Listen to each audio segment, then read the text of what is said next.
Welcome everybody to the town board meeting for Thursday, May 22nd, 2014. I move to open the meeting. Please rise and salute the flag.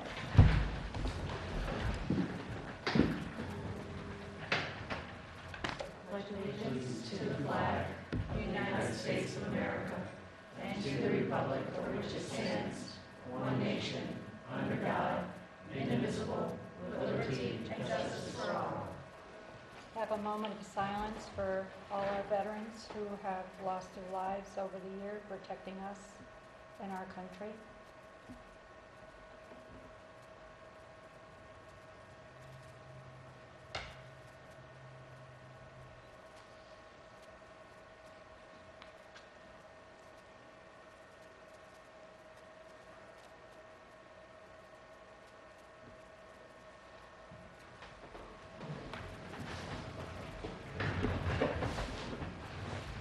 Emergency exits are to my right. One is back of the town clerk, and the other one is the one that you entered the room. Roll, please. Councilman Delango? Here. Councilwoman Hitzelberger? Here. Councilwoman Doyle? Here. Councilman Perotti? Here. And Supervisor Perotti. Here. Public comment? We have one this evening, Joanne Chappell. Go ahead. Is that my cue? Yes. Hi. I have a water situation by my house, which I'm willing to, it's been going on for years. I live next to Jack's Auto. And he was supposed to put a catch basin in, which he didn't do 10 years ago when the town had issued for him to do it, and he was in violation. But anyway, so I've had my grandson dig a ditch, and I'm going to have it fixed by Rob. And I've been working with John Fenton. And I'm requesting that if the town would put in a catch basin by the end of the ditch. So I'm having the guy come Monday to put the pipe in stone and gravel. I'm still getting gravel from up above off 22. So I don't know how we're going to solve that unless I put a berm on my side. I've tried to work with Jack, and that's not working out. He said there's big stone up there, but I'm still getting gravel from the garage all the way down to the length of my yard. He did come in and get it 1 year out of the yard, sent 2 guys over to do it, but now he won't do it, and I don't know why. So anyway, that's what's going on there. But I'm just requesting if they could put a catch basin in at the end of the ditch. I believe there's an order in place that where Jax has to do some remediation of his building to alleviate some of this problem. Well, he's still in violation. He has gutters that he was supposed to put on the back of the garage, which he didn't, and which are supposed to be down in the ground or French style, and that wasn't done. And it wasn't until I was talking with Stan that I was aware that there was no catch basin put in 10 years ago, over 10 years ago. So John had him do that, but he's still got to finish putting the gutters up. But meanwhile, I've been getting all the water on my property still yet, so it's still an issue. So like I said, I had my grandson dig a ditch from the length of my property, but then the water just comes down more, and the gravel comes down more, and he still continued to have gravel dropped up there on top of the state property, which I fought for years with trying to keep cars off. And Ralph Venturella said, Joanne, you got to keep it off, and the cops would have him move the cars off, and then it just continued. And when Janet was in, she had posts put up on each end, and next thing you know, they were accidentally knocked down. I'm tired of fighting City Hall. I'm just trying to take care of my spot. And I really want to work with Jack, but he's not willing to work. So that's where that stands. So I just want to take care of my issue, and if I can get the catch basin in at the end of my property, I would be grateful. Well, we'll follow up with the code enforcement officer and see what he has in place to in order for there to be some remediation to this problem, and we'll make sure it gets followed through with. Okay. Thank you. Okay. Town clerk report. Is there any other public comment? No. Town clerk? Good evening. The minutes for 4:10, 4:22, 4:24, 5:08, and then from today's opening of the bids, 5:22, have been circulated to the board. I'd just like to give a final reminder to all of the residents that taxes are due. We are in a 4% penalty. The last time that I can collect them here in the town clerk's office is May 31st. I also accept the postmark of May 31st, so that is being Saturday. So if you get to the post office Saturday before noon, before they close, you can have that postmarked and I can accept that payment. Thereafter, they're payable to the Commissioner of Finance in Poughkeepsie. To follow up on Sue Gregory's request and obtaining information in regards to a rabies clinic, I've spoken with the SPCA, and with them building their new facility, they've asked me if I could just put my little request on hold for a little bit because they are working on a new program. She didn't really get into what the new program is on how they're looking to offer this for the community and the rest of Dutchess County. I told her I can certainly wait 3 months and maybe if they're not done and ready with their new program up and running come the fall, we can offer something here. And on that note, we do have a dog ordinance here in the town of Amenia, and dogs that are of the age of 4 months and older are to be registered. I'm working on creating a new form that's going to be available online. It's actually created. I'm just waiting to upload a couple forms simultaneously online, and working on new ways that individuals can obtain a dog license. So a little bit of patience, but that newly created form will be available online. I'm hoping for June 1st, and I want to try to get us in compliance with that. The first of every month, if you are not in compliance of having your dog license updated, you'll receive a notice from the town clerk's office or to renew your license. So we send them out the month prior, so you do have 30 to 31 days to renew your license. And then I've received a request for the use of the pavilion and fields at the Doc Bartlett Park. And I wasn't sure what the position is of the town board of allowing a birthday party. What are they using it for? They'd like to have a field to play kickball or soccer. It's going to be her son's birthday party. So she just wanted to have a big open space. They happen to be coaches of both baseball and soccer. So she just didn't know if there was a procedure. It is an open park, but if they're looking to have an organized event such as a child's birthday party, is that a permitted use? So Well, they're going to be using the park as a park, right? During the birthday party? Yep, they're looking at the afternoon of Saturday, May 31st. So she was... As long as it's less than 300 people, she should be okay. I don't know how many friends. I don't think she's looking for 300 people. Okay. So I'll give her a call back and tell her she's okay. Okay, thank you. Unless she's watching. And that concludes my report for this evening. Now, did you want us to consider the minutes? Yes, for- please. For voting? And I'm looking at dates, April 10th, April 22nd, April 24th, and May 8th. Yes.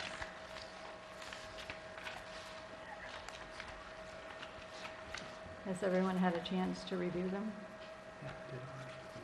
Yeah, I just asked that Dawn Marie add the fiscal information that was taken out of the May 8th minutes back into it about the AUD and the, Did I cut and put?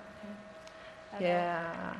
Okay, so then I can, with the original version, and then I added Just yours. add in, yeah, Did I overtype that? I think so. Okay.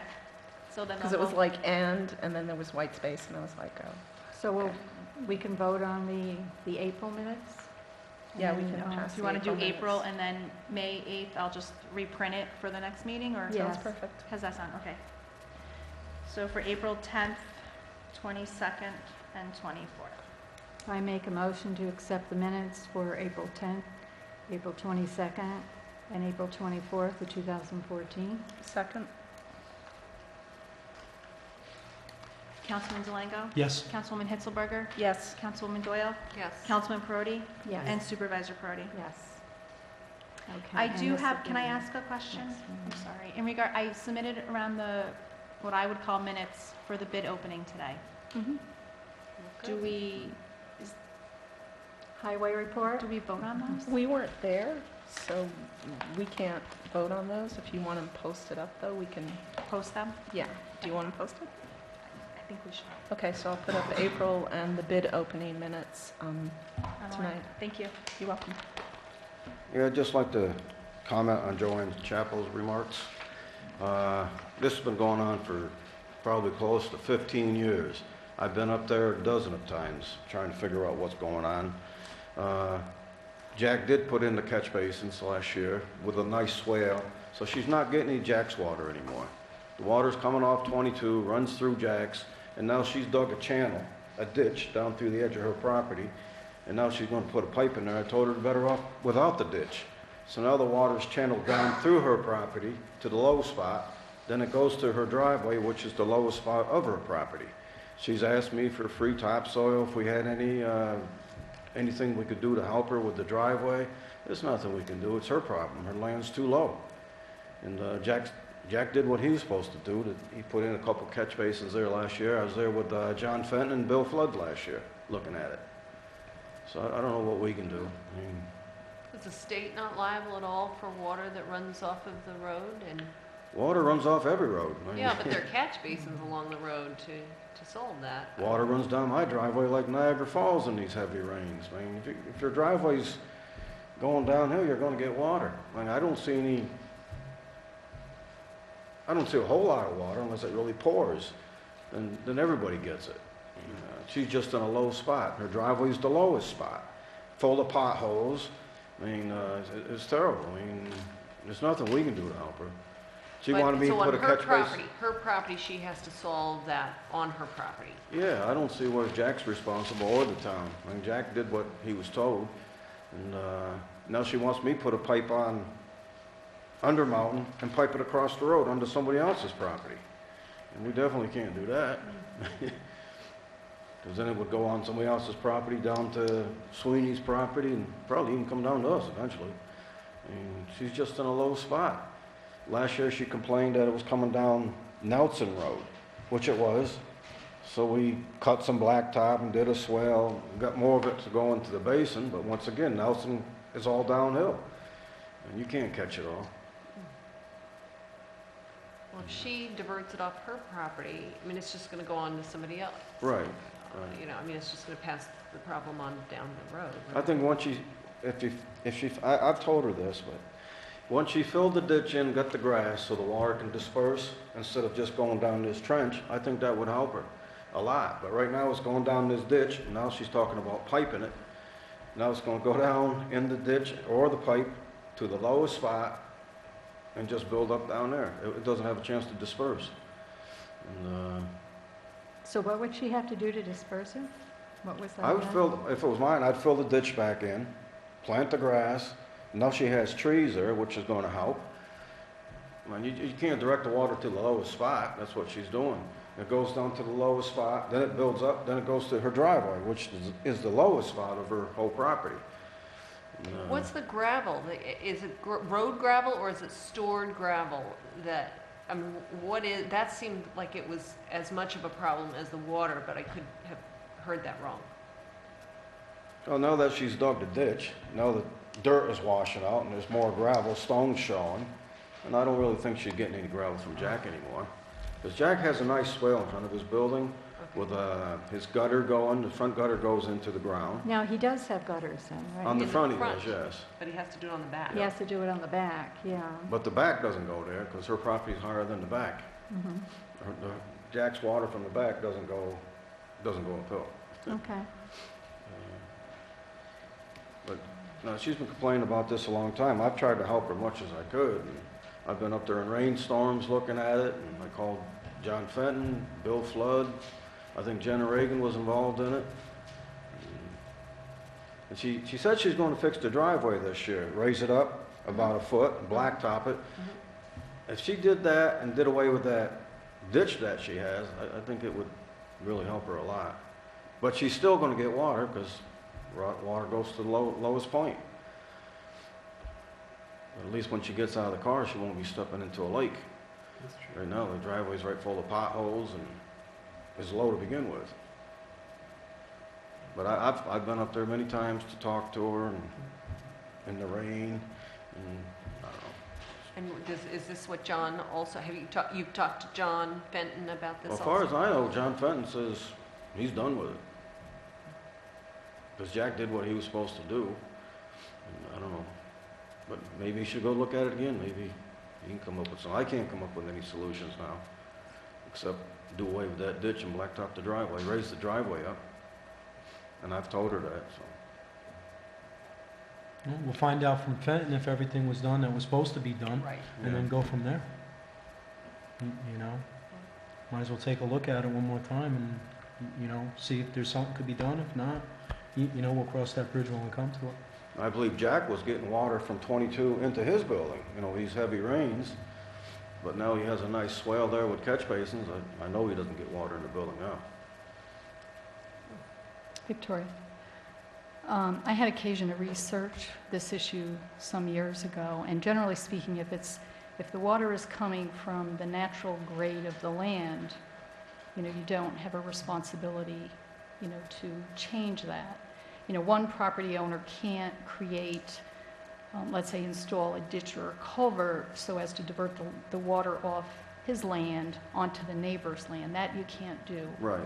But if it's just kind of the natural flow and she's at a low point and the water is flowing, it's not something really that the town is obligated to resolve.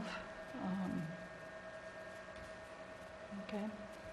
Years ago, we put a catch basin around the intersection of Under Mountain and Nelson. And that helped her a lot. But that's all we can do. I mean, I can't go on the private property to fix it. And if we had some extra dirt that we weren't going to use, I'd donate it to her. But I looked down there, we don't have anything that would help her.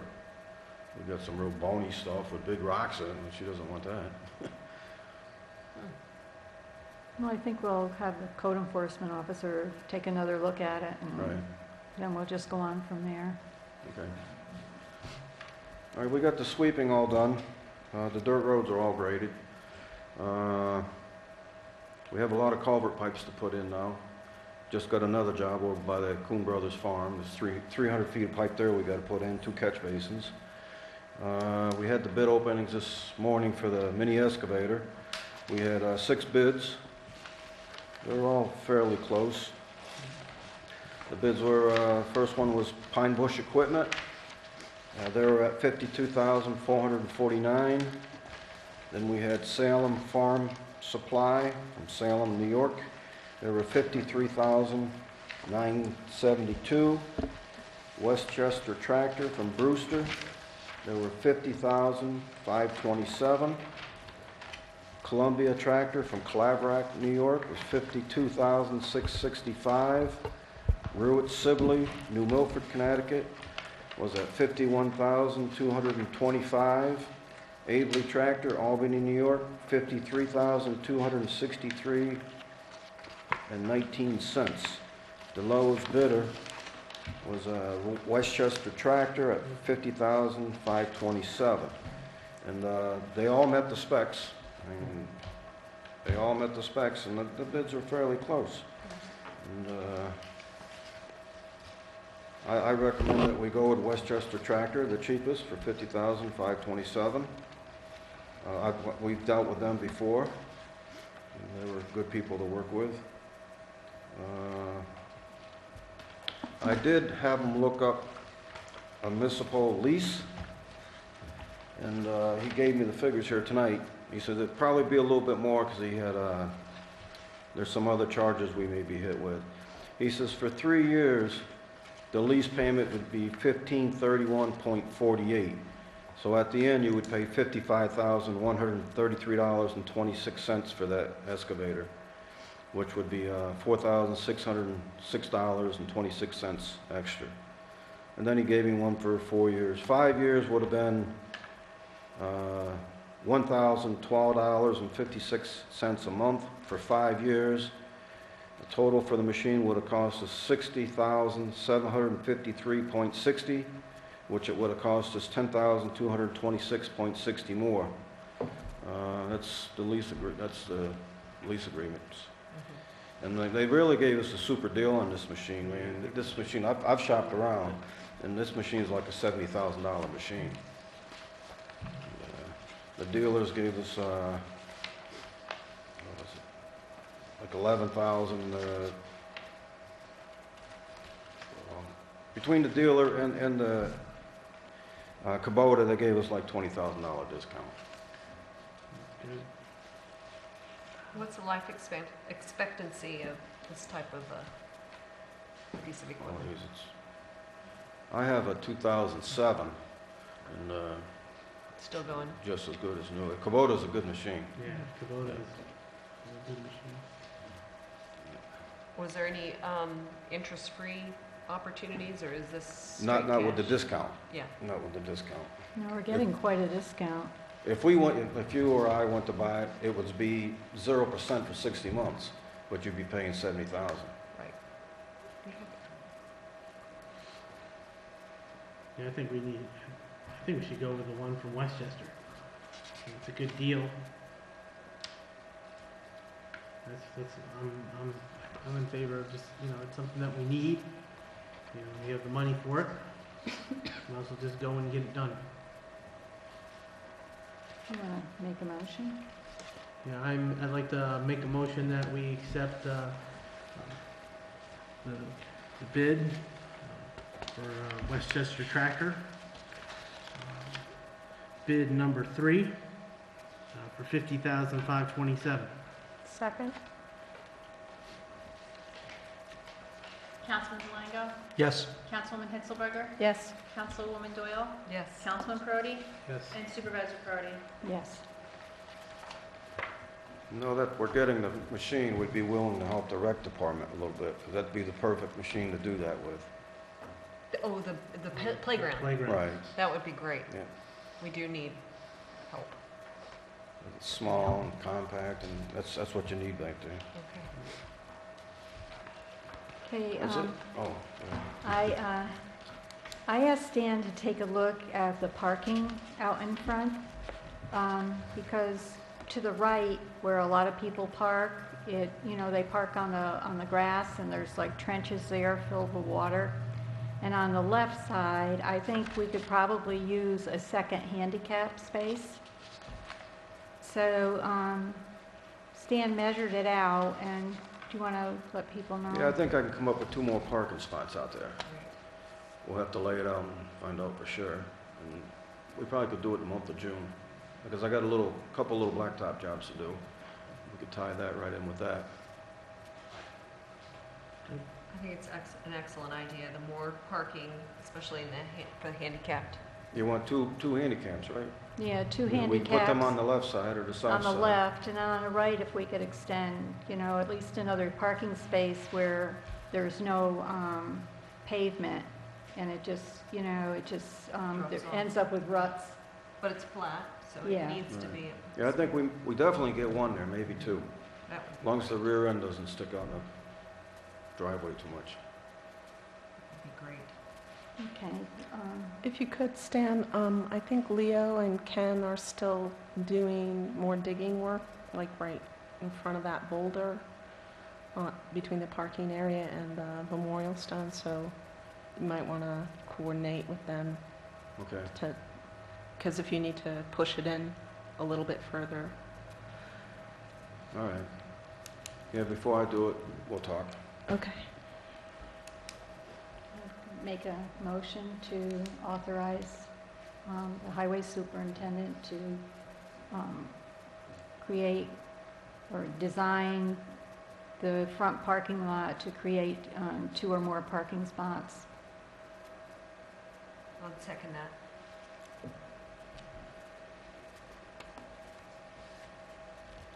Councilman Delango? Yes. Councilwoman Hitzelberger? Yes. Councilwoman Doyle? Yes. Councilman Prodi? Yes. And Supervisor Prodi? Yes. Yes, I have one more thing. I actually had it last week, or last meeting, and I forgot. Sharon Kroger went to the county, and she wants us to take the no truck sign down, no through trucks on Broadway, and move it up to East Broadway. So her delivery trucks that deliver stuff down to the store in Wausau, I guess they travel north. They want to hit Broadway, go up to East Broadway, across 22 to County Route 81, down to her store. And I told the county that, I told the county guy I wasn't in favor of, because everybody on Broadway would be complaining about tractor trailers going up that road. And a tractor trailer should be able to make that turn off 22 onto 81, or Furnace Bank. I mean, they come down Nelson Road, 15 of them a day. I mean, they go to Pollencourt, so they should be able to get to Wausau some other way. Go Troutbeck way and, right? All the way around. Yeah, they could go that way too, yeah. But I told the county guy that I wasn't in favor, but if the board wanted me to take it and move it, I'd move it. So it's up to you. I don't see the point. I don't think truck traffic is appropriate on that road. Actually, it's down right now. Somebody knocked it down. I had an accident there back in February. And we haven't put it back up yet, but got to order some new ones. So we'll leave it. I say leave it. Yeah. That's all I have. Yeah, right, a lot of kids. Grant report?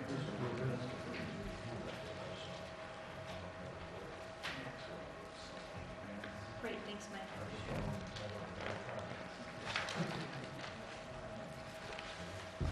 Hi, everybody.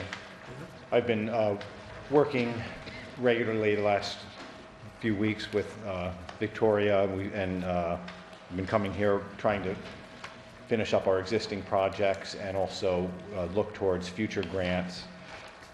Victoria and I did attend a seminar at Marist College on the consolidated funding application, which is due June 16th. It really is the state's one-stop shop really for grants, where you can access a multitude of grant programs through one portal. And in going to the meeting, it was actually the governor's representative, Amy Vargas, who ran the meeting specifically for municipal officials, and talking about the consolidated funding application process, which is $750 million in state money from various state agencies that is offered to nonprofits and local governments. Any project that is considered under this program has to meet the eligibility criteria that they have, and has to be tied into the Mid-Hudson Regional Economic Development Council strategy. And in attending the workshop, we realized that one of the priorities for municipalities is infrastructure investment in downtown revitalization projects. And we had gone to this meeting with the intention of seeking grants to kind of rebuild the sidewalk network in downtown Amenia and develop a connection to Beekman Park.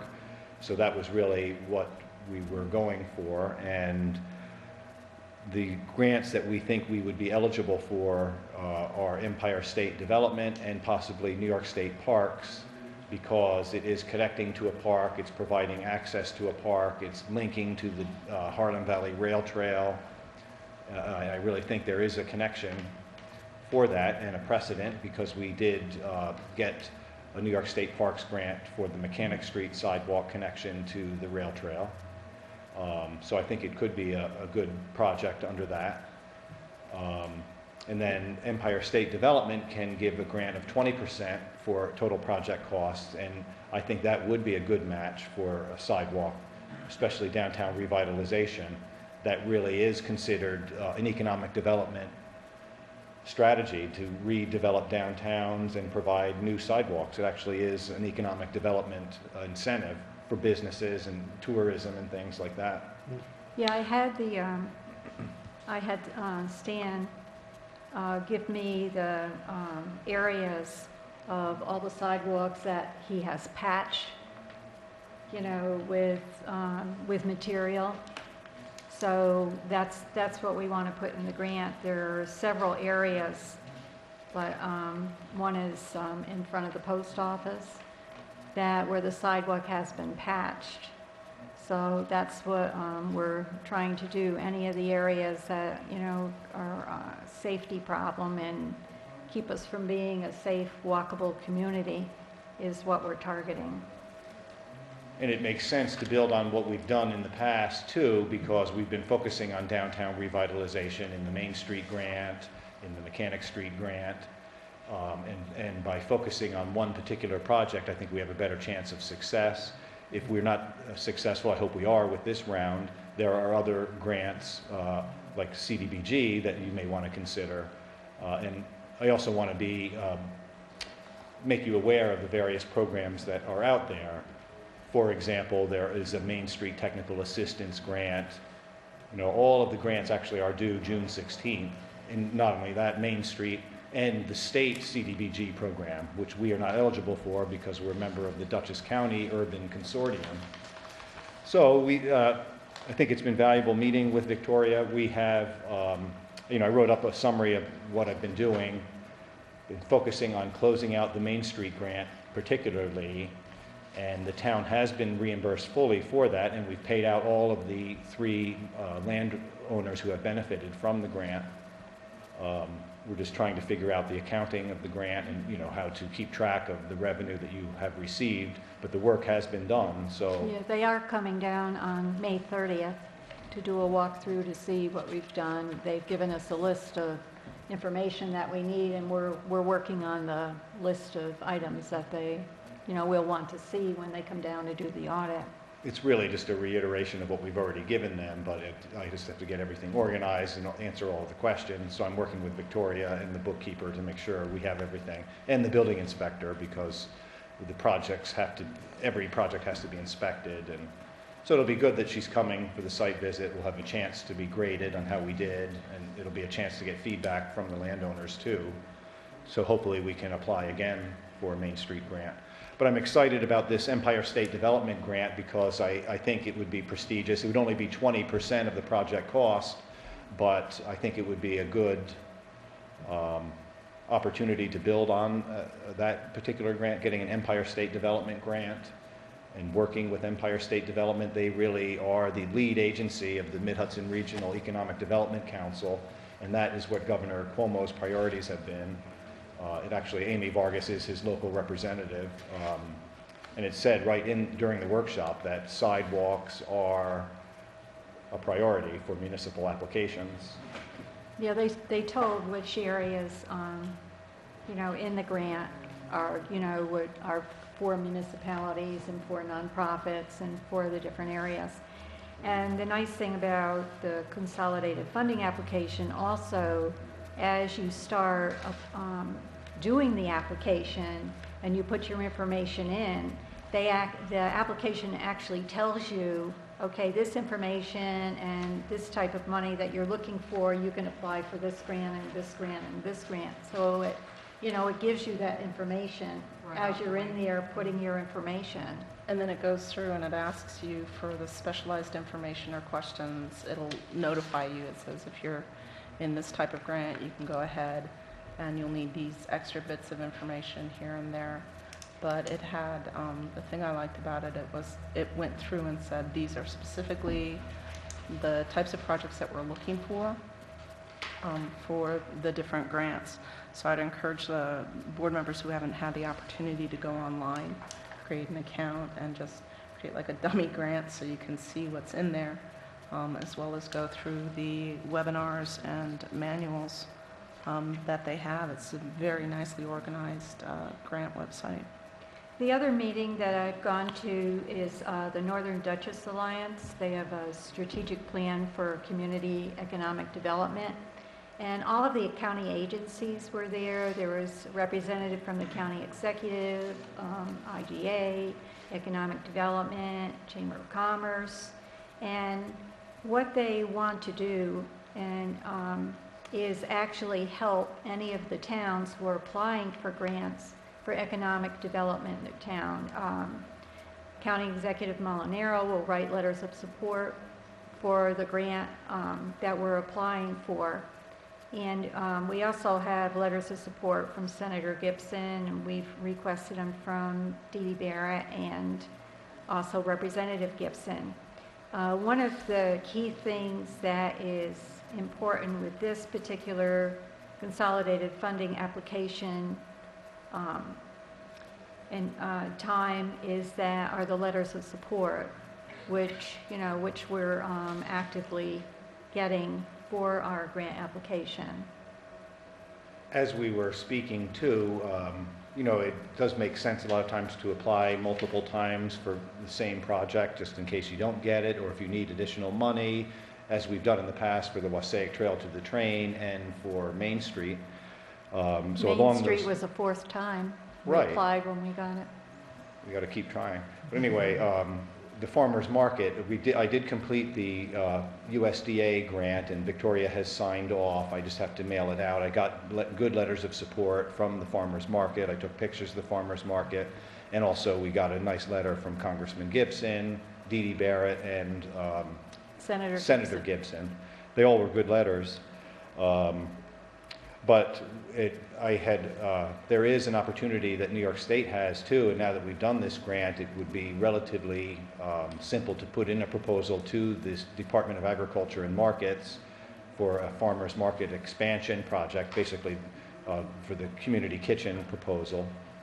So I had included that in this proposed resolution that you might consider to authorize us to apply for the sidewalk and for the farmer's market under Empire State Development for the sidewalks and agriculture and markets for... Yeah, at the Northern Dutchess Alliance meeting, they were very excited about that, and Ron Hicks said that, we could also apply through the CFA for additional money for the community kitchen.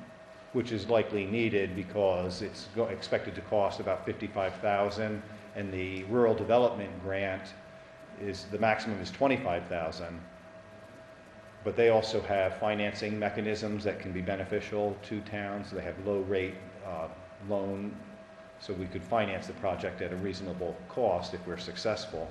So I think the combination of those two, we could get the project funded by grants mainly.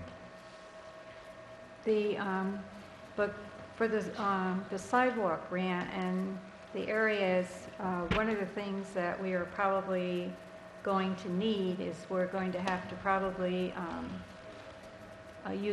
need the services of an engineer to plan out, what we're going to do and also potential cost.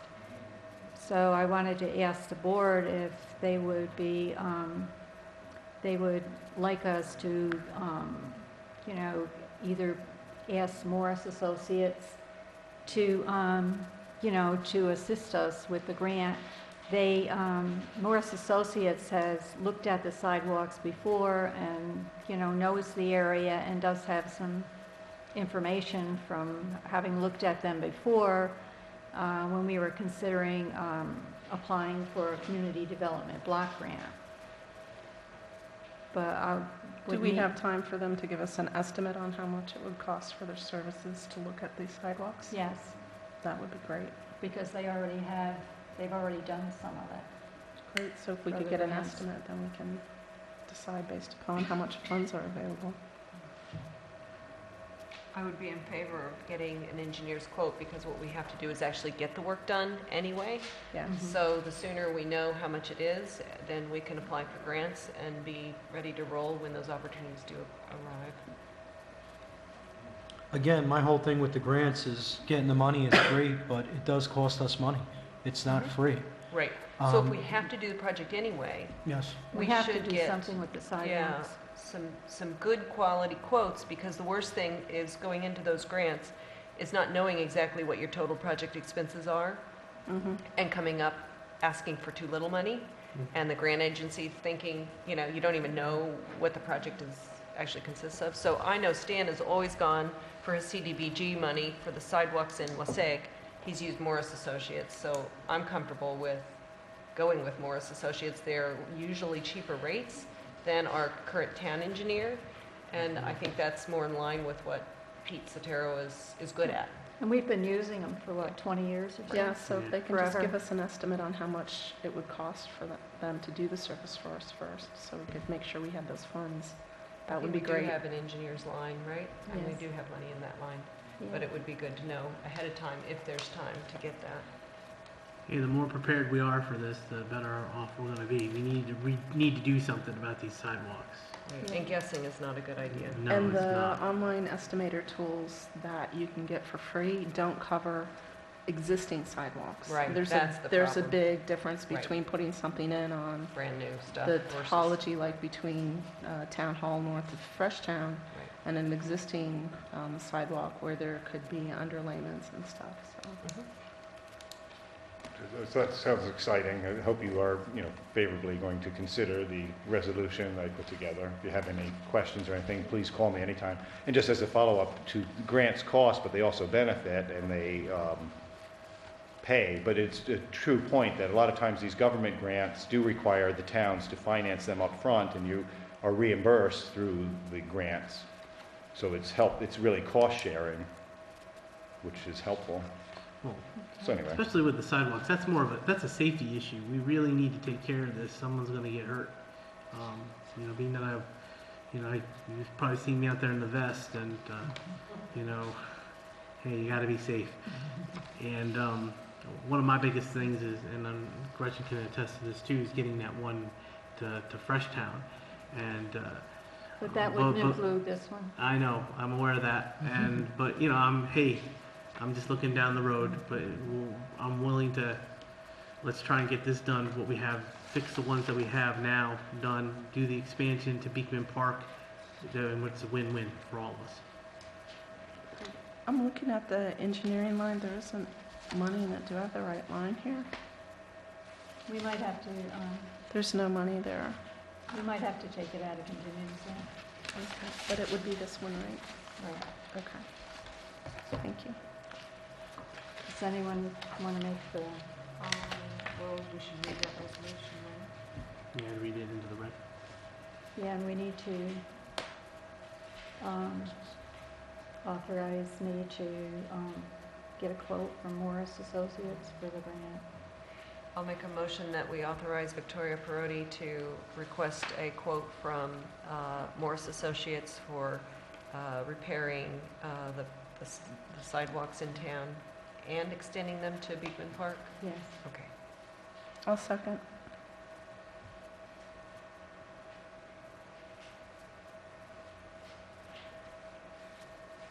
Councilman Slango? Yes. Councilwoman Hinselberger? Yes. Councilwoman Doyle? Yes. Councilman Prody? Yes. And Supervisor Prody? Yes. Okay, and we need to do the resolution to be able to do the grant. All right. Resolution number? 14? Okay. A resolution authorizing the submission of consolidated funding application to New York State for the following projects: downtown revitalization and sidewalks, and creating a community kitchen at Amenia Town Hall. CFA projects, New York Parks, Empire State Development, New York State Department of Agriculture and Markets. Whereas the town of Amenia, New York is seeking to connect downtown Amenia with Beekman Park by constructing a new sidewalk from the downtown area along Route 44, thus creating an attractive avenue for pedestrians to walk from businesses and residences in the hamlet to the popular recreation area. Whereas the town highway superintendent has provided documentation regarding letters that have been received citing the unsafe condition of the existing sidewalks and the public's desire to replace 768 feet of sidewalk along Route 44 to the intersection with Broadway and another 350 feet to Beekman Park, which is expected to greatly improve safety while providing a pedestrian-friendly atmosphere and a new connection to downtown Amenia. Whereas the New York State Consolidated Funding Application allows municipalities to apply for downtown revitalization projects focused on infrastructure improvements such as sidewalks, and the CFA acts as a one-stop shop for grant seekers, allowing access to a multitude of state grant sources through a single portal. The Amenia Town Hall is the emergency operations shelter for the community, and a kitchen would be a valuable asset for town officials in dealing with emergency situations and natural disasters. And the town is eligible to apply to New York State Agriculture and Markets for grants to expand farmers markets. Whereas the Amenia's Farmers Market could utilize the newly proposed community kitchen to prepare food for sale at the farmer's market and teach people valuable cooking skills as to prepare and preserve locally grown fresh vegetables. Now therefore be it resolved that the Town Board of the Town of Amenia hereby authorizes a grant application, the New York State CFA under the New York State Parks, Recreation, and Historic Preservation Department, Department of Agriculture and Markets, and Empire State Development. The community kitchen grant amount would be $60,000. The town grants totaling $70,000 of the total project costs for the proposed sidewalk renovations and extension to Beekman Park.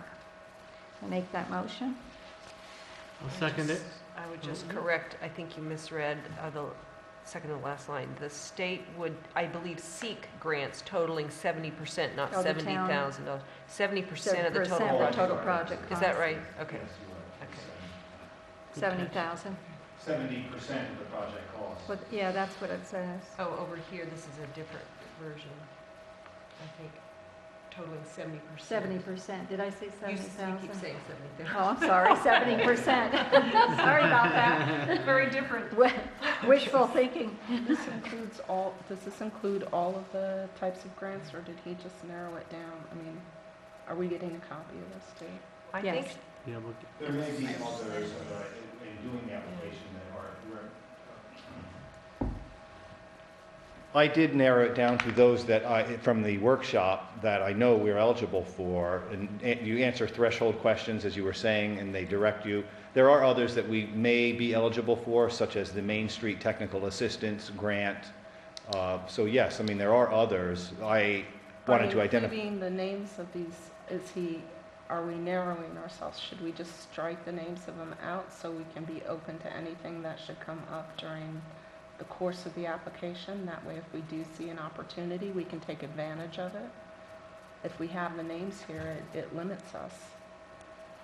yes, but I think this strengthens our resolve to at least do these. We could always do a separate resolution for a different grant application if it came. It's just that we're Well, getting yes, up I was also against just that thinking in terms of deadline. practicality, because it's due June 16th, and, even though it is one portal, they are separate applications really with questions and attachments.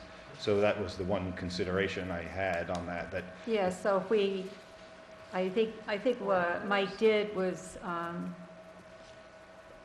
actually zero in on the ones we were more likely at having a chance of getting. And that, met the criteria for, for the type grants we were going to apply for. I mean, I could identify the others too when I register. I Well, do. the system identifies them That's what I for mean, you, yes. so I'm just saying that as you're going through the process, if the system spits out one and says, hey, Bob's grant is available, but Bob's grant's not listed on the resolution, by having all of the grants listed, we have prevented Mike from taking advantage of an opportunity as it arises during the process. Could you add a line then saying, or other I, opportunities? yeah, or just strike all the names altogether so it doesn't have to be that specific. Or other applicable grant opportunities. Why programs. don't we just Yeah, why don't say- we for just me, add or that? Let's just, other- or other applicable Okay, grant I've got a little opportunities. star, and we can retype it and authorize her to sign it upon being retyped with this. There actually could be NYSERDA grants too that it's eligible for, because Other- you're reducing carbon monoxide. No, I Yeah. don't think, no. There were some other things that did pop. Opportunity, I'm just gonna say opportunities, grant opportunities. Grant opportunities, that'd be great. Okay, Okay, but then that doesn't limit us. right. Okay, I make a motion, or did you already motion? No, go ahead, you can. I'll motion that we accept this resolution authorizing the submission of consolidated funding application to New York State for the following projects: downtown revitalization and sidewalks, and creating a community kitchen at Amenia Town Hall, with the slight change, The amended.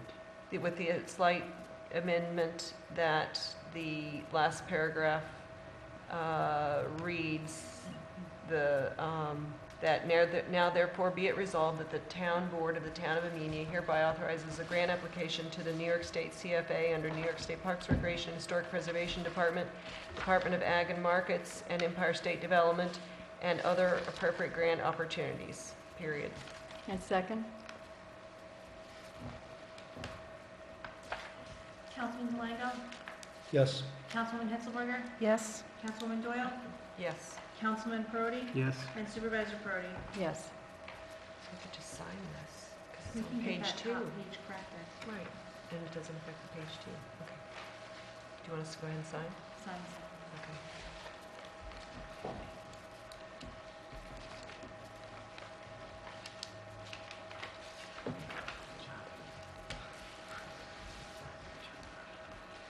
Is there any committee reports? I'll just mention that Planting Day, the Enhancement Committee is leading an opportunity on Saturday, this Saturday, to improve Fountain Square with plantings, and we have mulch, and bring water cans and your gloves and a trowel if you have it. Otherwise, we'll have that. We'll have brooms and dustpans, and we're going to make the place look really good for Memorial Day ceremony on Monday, May 23rd. Is it Monday? Memorial Day, that Monday. The 24th, sorry. Well, the 24th is- 26th is your event. Sorry, the 26th This month. is Monday, Memorial Day. So anyway, come on Saturday to help from 10 to noon at Fountain Square, and the following week we will be working on Wassaic. But Amenia will be our priority with a parade kicking off on that Monday at 10:45 and ending up at Fountain Square at 11 o'clock. And we will be honoring veterans that day. The VFW 5444 of Dover Plains and town officials and Terry Gibson will be our keynote speaker. And we'd love to see everybody there honoring the war veterans at Fountain Square. Are there any other committee reports? I actually have from the building department, we are giving a request for a public gathering permit.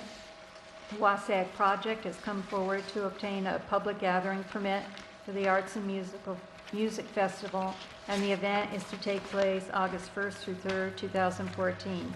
They are requesting that the fee for the gathering permit fee be waived for this event, as they are a nonprofit organization.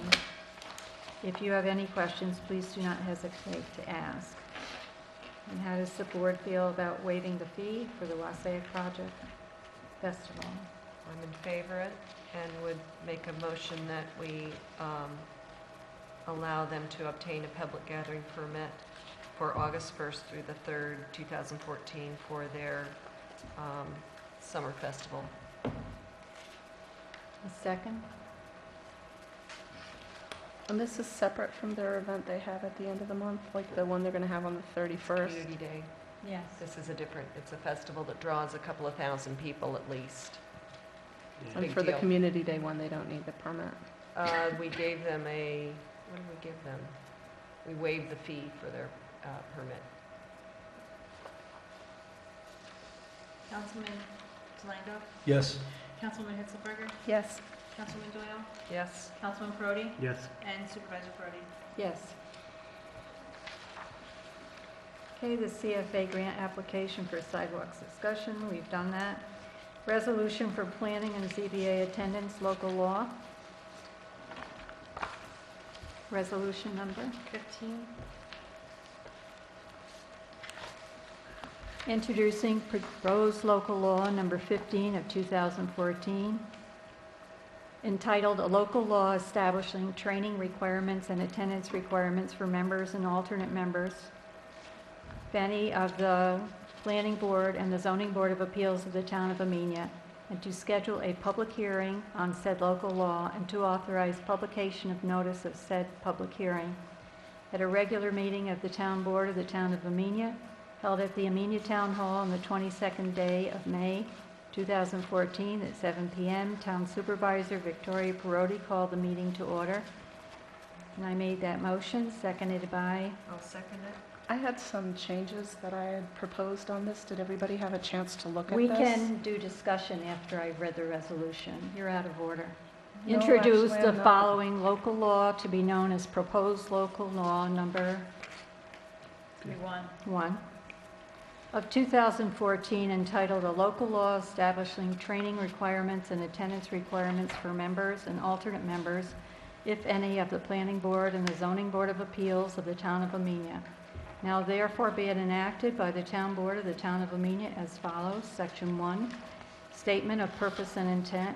The Town Board recognizes the appropriate training and regular attendance of the Zoning Board of Appeals, hereinafter the ZBA, and Planning Board members and alternate members, if any, at meetings is essential to the proper functioning of said boards.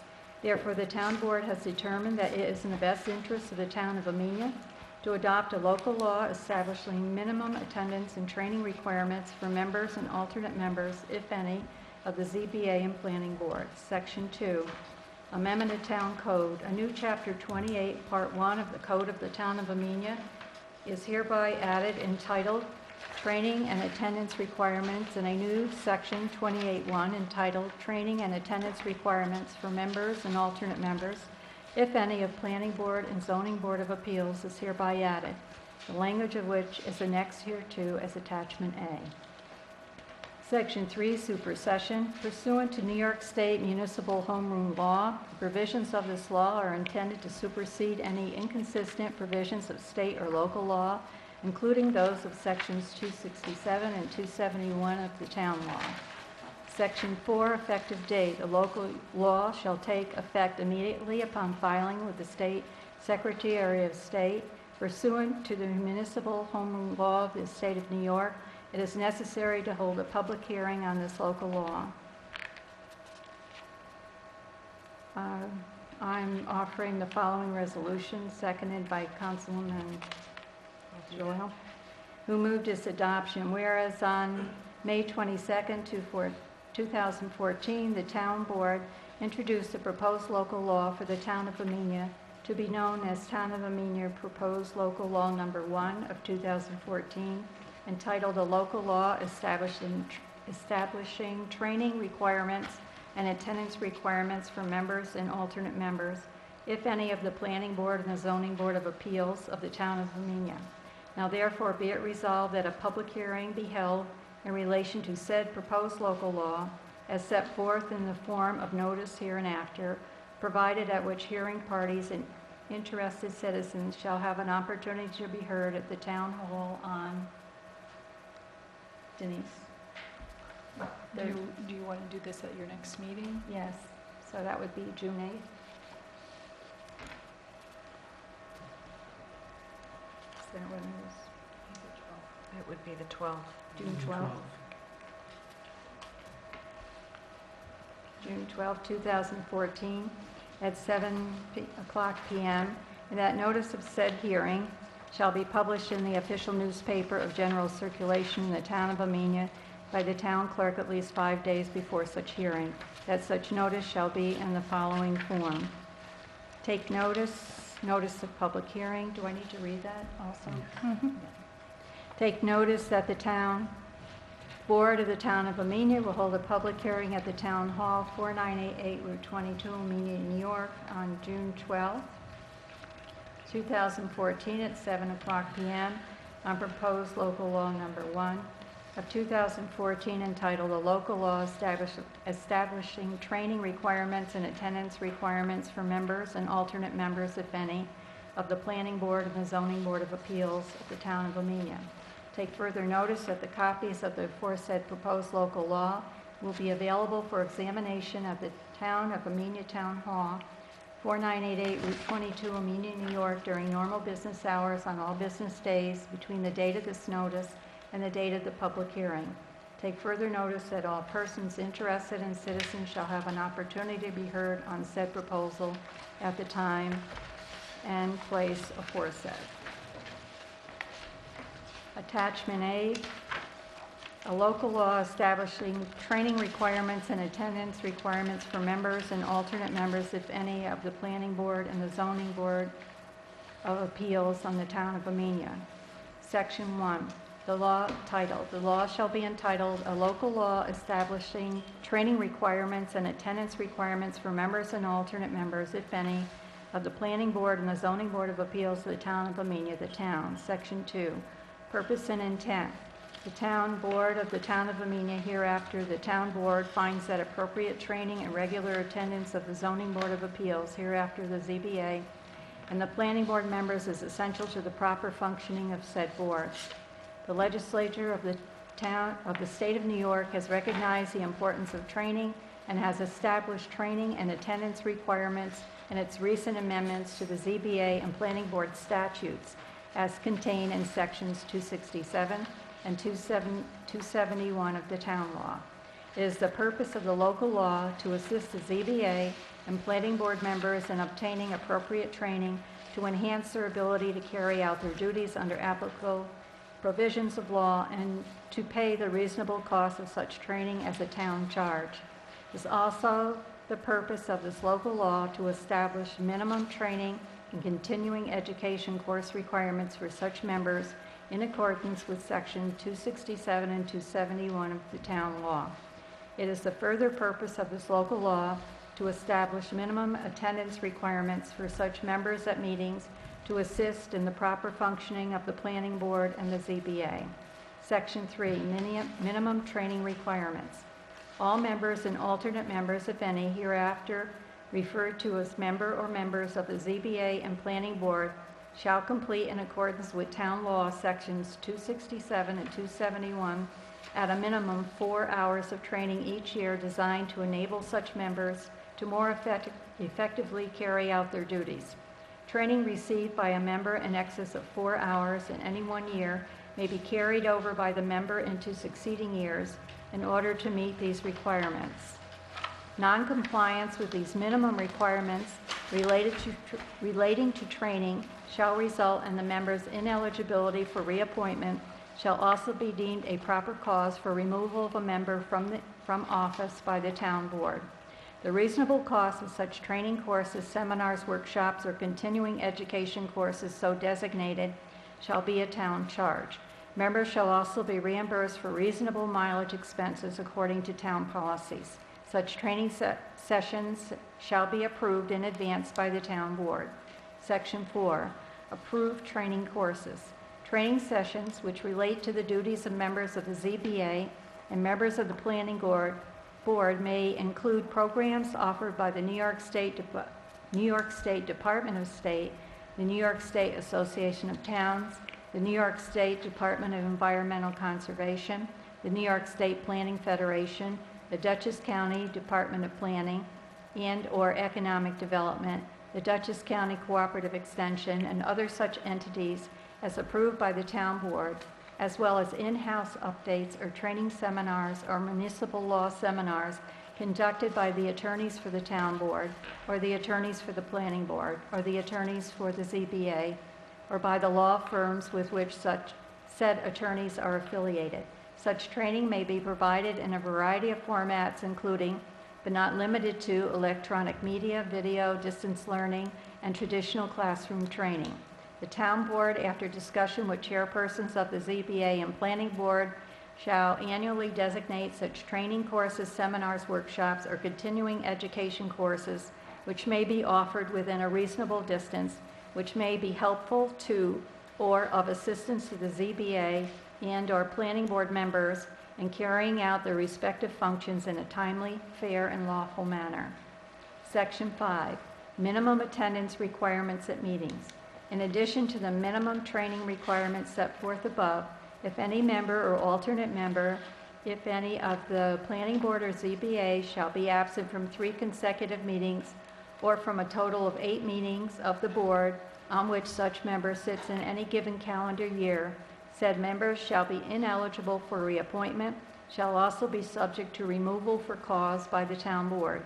Each member of the planning board or ZBA shall notify the chairperson of the respective board or the secretary thereof as soon as practicable that such member will be absent from any meeting. Section 6, lack of training or minimum attendance requirements not to affect validity of members' actions. Notwithstanding the foregoing, the failure of a member of the planning board or the ZBA to obtain such minimum training or to maintain the foregoing minimum attendance at meetings shall not affect the validity of such members' actions or the validity of any decision order, or action of said planning board or ZBA.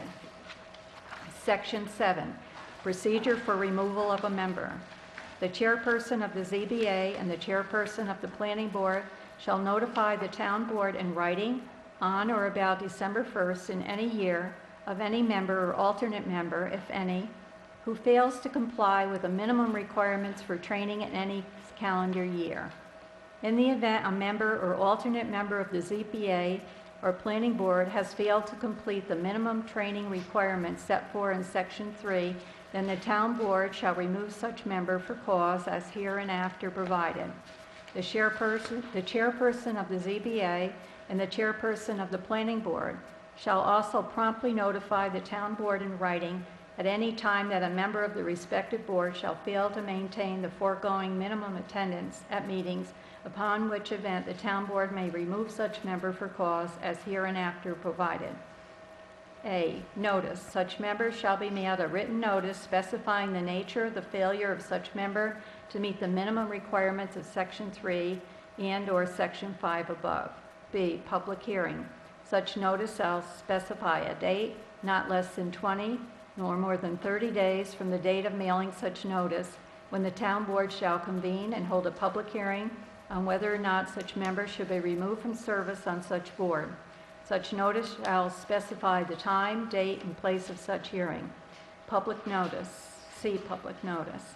Public notice of such hearing shall be published in the Millerton News, the official newspaper of the town, at least 3 days prior to the date of the public hearing. D, conduct of hearing. The public hearing on the charges shall be conducted before the town board. The members shall be given an opportunity within the foregoing time constraints to retain an attorney, present evidence, call witnesses to refute the charges, and cross-examine witnesses. A record of such hearing shall be made. The decision of the town board shall be reduced to writing together with the specific findings of the town board with respect to each charge against such member. A copy of such decision and such findings shall be filed in the office of the town clerk and mailed to the member. E, action by the town board. Following the hearing and upon a finding that such member has not met the minimum training and/or attendance requirements established by this local law, the town board may remove such member from the ZBA or the planning board, issue a written reprimand to such member without removing such member from such board, or if the town board shall find the reasons for failing to meet the minimum training and/or attendance requirements are excusable because of illness, injury, or other good and sufficient cause, the town board may elect to take no action or to impose a reasonable time for said member to complete the minimum training as herein set forth. Section 8, removal for cause. Nothing contained herein shall be deemed to limit or restrict the town board's authority to remove a member from the ZBA or planning board for cause, i.e. for other than the reasons enumerated herein. The procedural provisions of Section 7 procedure of this local law shall govern any hearing to remove a member for cause. Section 9, separability. The provisions of this local law are separable, and if any provision, clause, sentence, subsection, word, or part thereof is held illegal, invalid, unconstitutional, or inapplicable to any person or circumstance, such illegality, invalidity, or unconstitutionality, or inapplicability shall not affect or impair any of the remaining provisions, clauses, sentences, subsections, words, or parts of this local law, or their application to other persons or circumstances. It is hereby declared to be the legislative content that this local law would have been adopted if such illegal, invalid, unconstitutional provision, clause, sentence, subsection, word, or part had not been included therein, and as if such person or circumstance to which a local law or part thereof is held inapplicable had been specifically exempt therefrom. Section 10, effective date and applicability. This local law shall take effect immediately upon filing with the New York State Secretary of State in accordance with Section 27 of the Municipal Home Rule Law. This local law shall apply to all members and alternate members, if any, of the ZBA and Planning Board regardless of the dates of their appointment to such boards. Respective members and alternate members, if any, of the ZBA and Planning Board shall be notified of the requirements of this local law prior to the appointment of such board. Is there any discussion? Yes.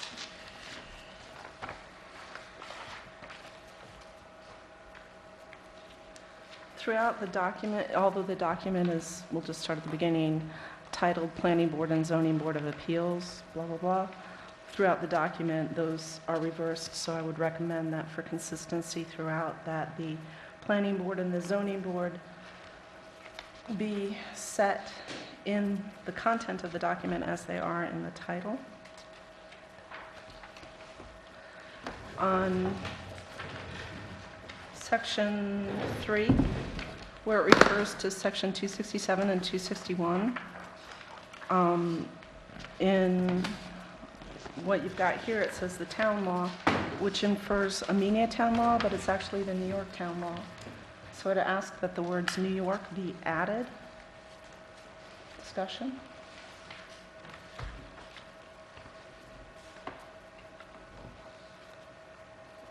Stephen? Vicki? Victoria? Seems Michael? clear to me. I don't have, It's just that throughout the rest of the laws that we put in and in the codes that we put in, every time we've used the words town law, it's referred to local. In this case, we're referring to state.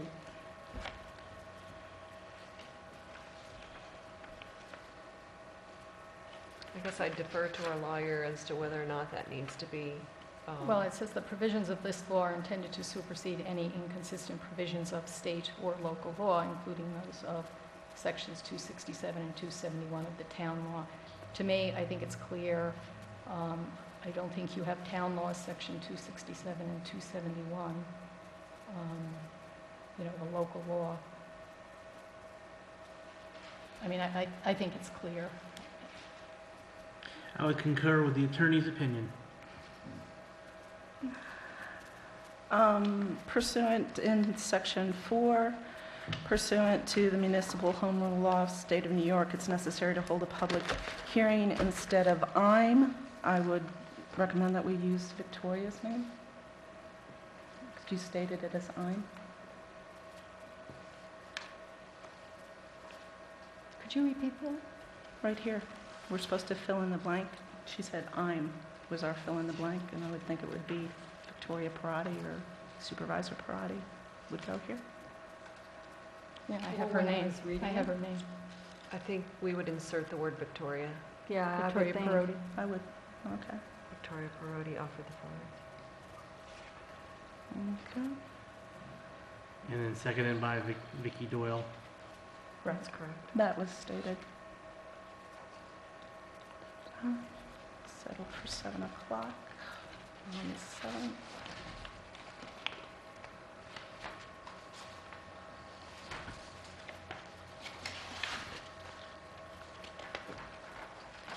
Sorry, Mike. On the signature page, I didn't have any changes nor the public notice.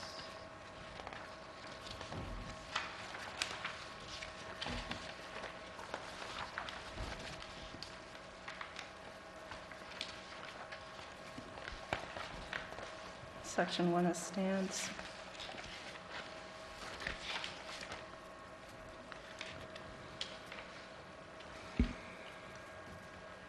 Section 2 as A, 2A as stands.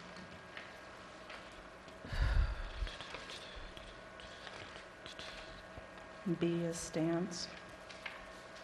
I'm sorry, I can't hear you. Section B as stands. As stands. Where would she? Section 2. Yeah, 'cause you I- want to leave it as it stands? Yeah, I see. Oh, I'm sorry. I just couldn't understand what you're saying. Section C, just reverse the planning board and the ZBA to be consistent. There's really no substantive Change. And reason removing to change that.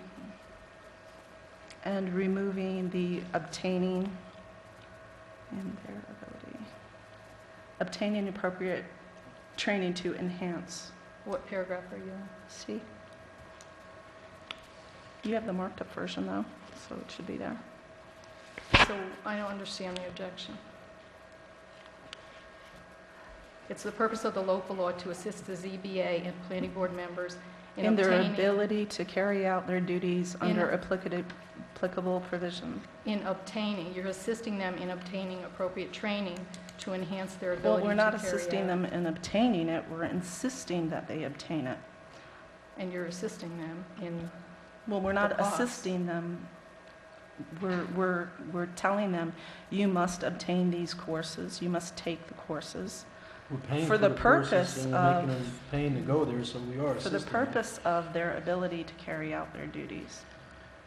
all right, so what you highlighted, it is the purpose of the local law to enhance planning board and ZBA members in their ability. I mean, how do you In their enhance a ability to- person?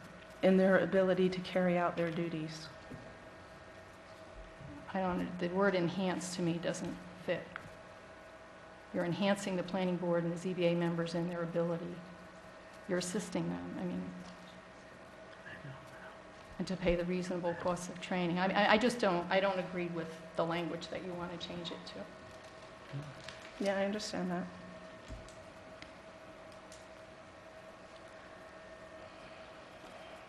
And again, in paragraph D, to change it to the New York Town Law.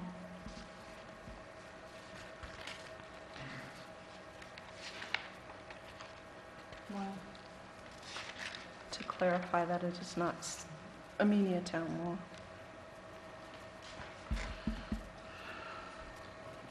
And then in paragraph E, and its maintenance requirements, to remove the to assist in the proper functioning. Okay, the way it's drafted, it is the further purpose of this local law to establish minimum attendance requirements for such members at meetings to assist in the proper functioning of the planning board and the ZBA. That Just seems to- correct to me. Sounds fine to me, too. Sounds fine to me. Of course. And then in section 3, minimum training requirements.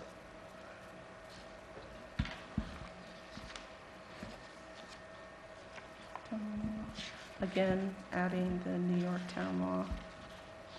Okay, I think The we've all minimum agreed of with 4 that. hours think of so. training each year. And then end it there, getting rid of design to enable such members to more effectively carry out their duties.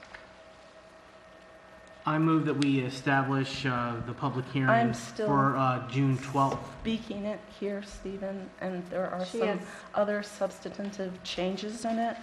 I can't help it that this is a 9-page document and that I'm only on page 6. So if you would kindly bear with me, perhaps there's something that might interest you or you have input on.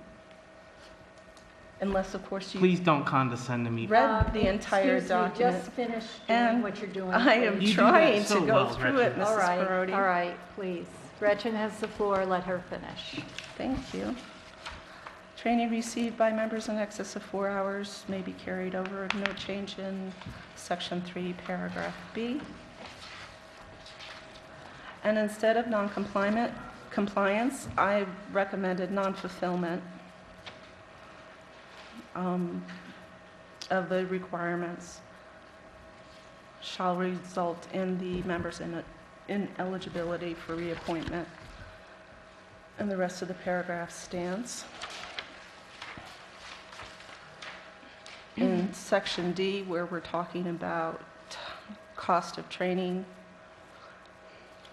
I removed courses, seminars, workshops, or continuing education courses, and just left training.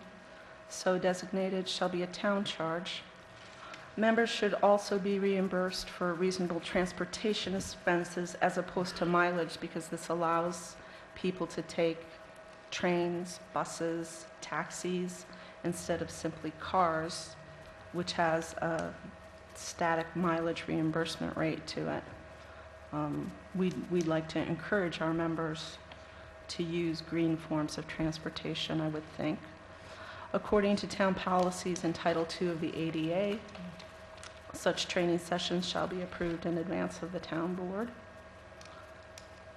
And then for the approved training courses, although we've listed individual businesses and state and town and county entities, to just generically allow them to stay, that the members of the ZBA and members of the planning board may be provided training in a variety of formats, not to go through each one of these because it, in a way, is limiting. Although I could see this go into a policy statement as opposed to a town law, would make sense to me. Within a reasonable distance, and then I put in the definition of reasonable distance, which is not to exceed 100 air miles of the external boundary of the town of Amenia, which may be helpful to or of assistance to the planning board and/or ZBA members in carrying out the respective functions in a timely and lawful manner. So, section 5, minimum attendance requirements at meetings. Section 8, calendar year, second shall be unlimited. I just removed the last sentence from that. That was requested specifically by the chair of the planning board. I agree that that's a courtesy, that the, for the applicants and the chairperson to know that he has a quorum, and before he ties up attorney fees, I think it is important for them to let the chairperson know in a timely way if there's an absent, so I that can they can plan understand how that would accordingly. be the process of the board for their day-to-day meetings, but as far as it pertains to a training and attendance law, I think it's it very doesn't important because necessarily have to be it within the law. incurs- It could be within just the it process could be of within the meeting. process of their own, but this has a enforcement part to it. So it is considered part of their requirements that they should let people know. If you are going to But there's come and no and tie up enforcement for costs notification. of attorneys driving for incurring $500 worth of attorney fees for a group that doesn't have a quorum because nobody let them know, it's very, very inconvenient. I thought our whole obligation here, or our whole interest, was to make sure that applicants who are trying to get through permit process and get their businesses up and running, that they don't have to incur all kinds of fees unnecessarily. So I would be very strongly... You know that I totally agree that we all agree. unnecessary fees are just like Not- outrageous right. and So it needs to be enforced. an undue with burden teeth. upon the people who are going before these boards. However, this law doesn't have anything to do with notification of, It has to do with a public hearing and allowing us to say, not only was he absent for 8 courses, but he also incurred these charges to applicants and to town board taxpayers, and that is one of the reasons that we would consider in taking them off of the planning board or the ZBA. That's one of the main purposes of this, well, the you main, know. Is to The make main sure. yeah, it's if you're for not, the attendance, but it's not for the notification of the chairman and the secretary of the board for the attendance. The notification and the enforcement portions don't even hit enforcement until they come before the town board. no, I disagree with you. No, I mean, think- that's the way it's written. I disagree. So what are the rest of your questions? Because I don't think you'll get support on that. I don't think I'll get support on anything, but I'm still going to go ahead.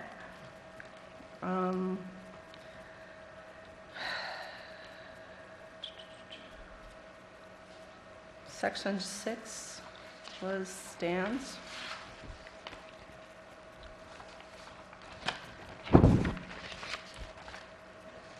Section 7, instead of on or about December 1st, I just thought it would be better to say December 1st. Just have it I as a disagree. solid date. I mean, that's totally impractical because what you're Exactly. saying is if they don't notify on that one day and they miss the date, then they can't. I mean, that That- just doesn't make sense. Well, Makes no you sense. allow for leeway later on, so it's practical, because otherwise what happens is, you could get your notice sometime in March, because it's, on or about, give or take.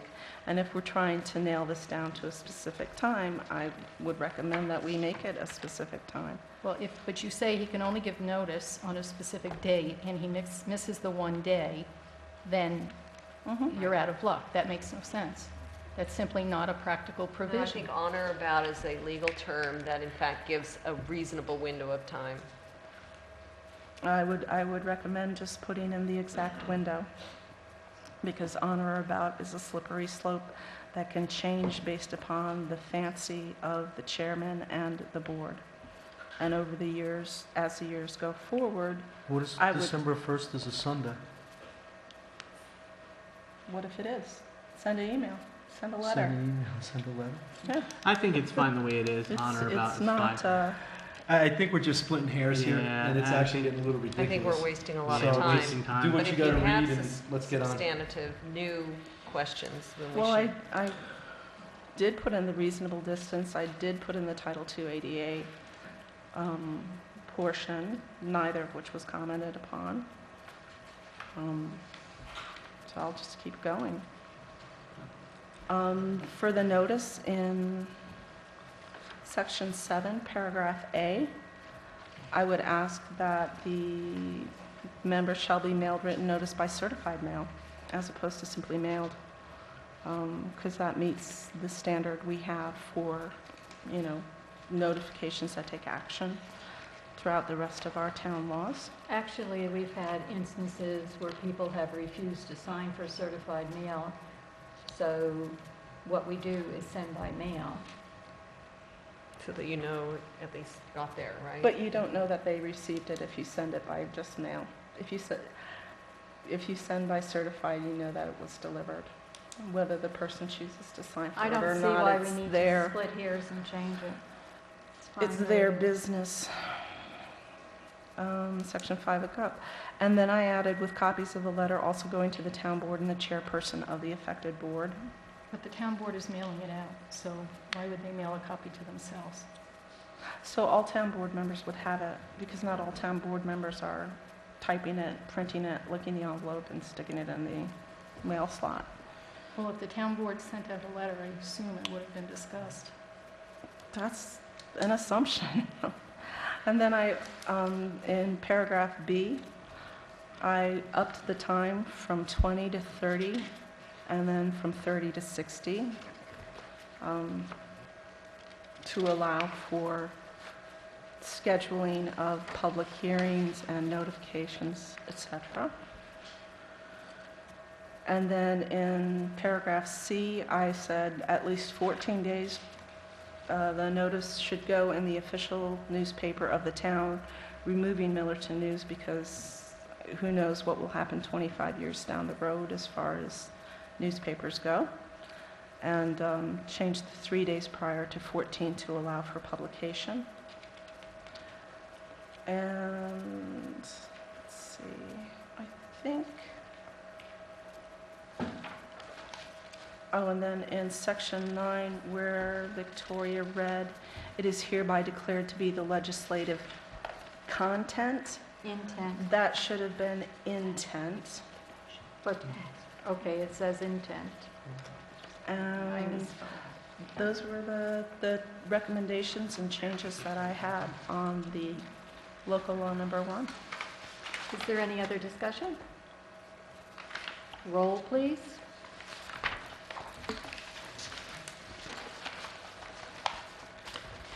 Supervisor Crody? Yes. Councilwoman Doyle?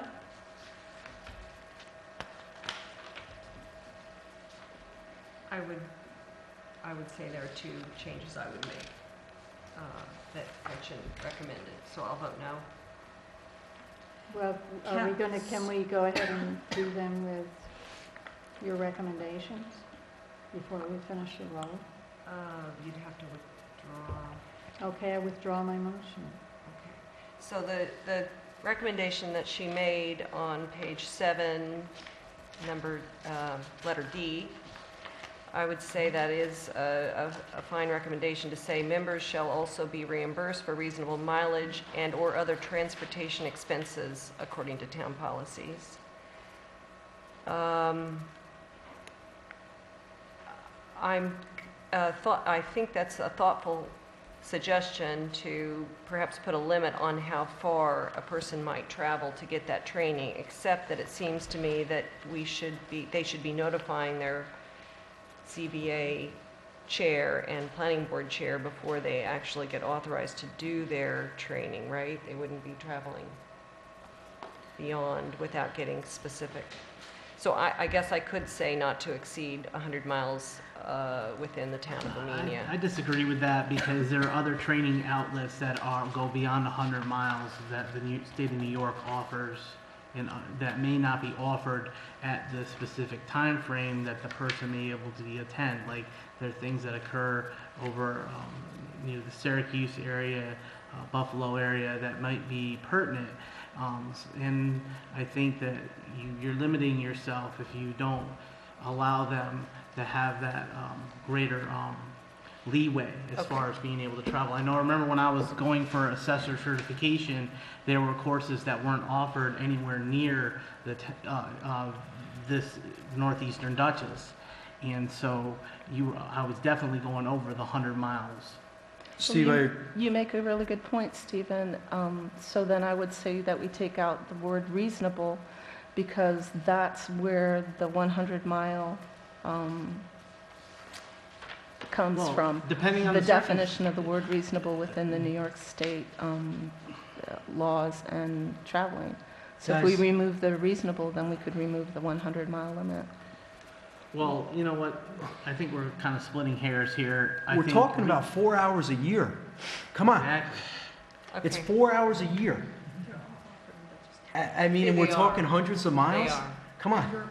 You don't have to go but 10 miles to get all the training you ever need. I mean, Exactly. 14 miles to carry Arboretum. That's carry what I'm saying, it's you 4 can get hours a it. year.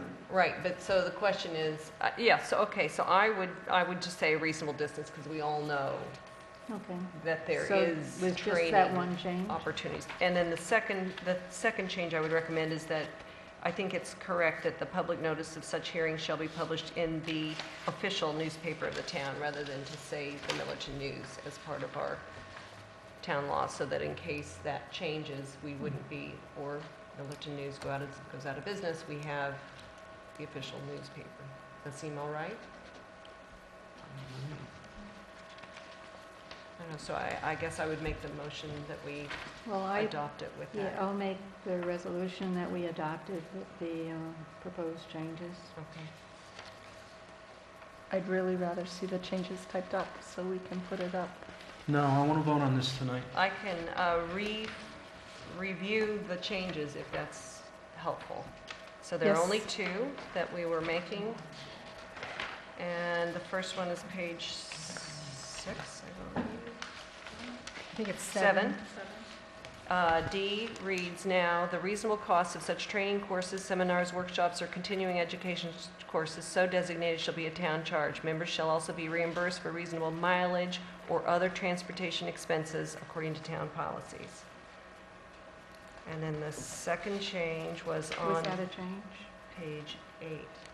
PGC. That was a change If you because just I give it- added and or other Or transportation other expenses, transportation? Okay. in case they need to take a train or something Okay. like that. Okay, so mileage or other transportation expenses. And then on the page 8, it's C of section 7 reads, public notice of such hearing shall be published in the official newspaper of the town at least 3 days prior to the date of the public hearing. So we're striking Millerton News. Okay. So would you want to second with those changes? I'll second Victoria's motion to adopt that law. Supervisor Perotti, Yes. Councilwoman Doyle, Yes. Councilwoman Hitzelberger, Yes.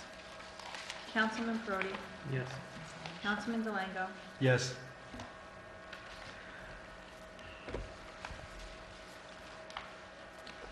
Okay, resolution for cross-containment local law.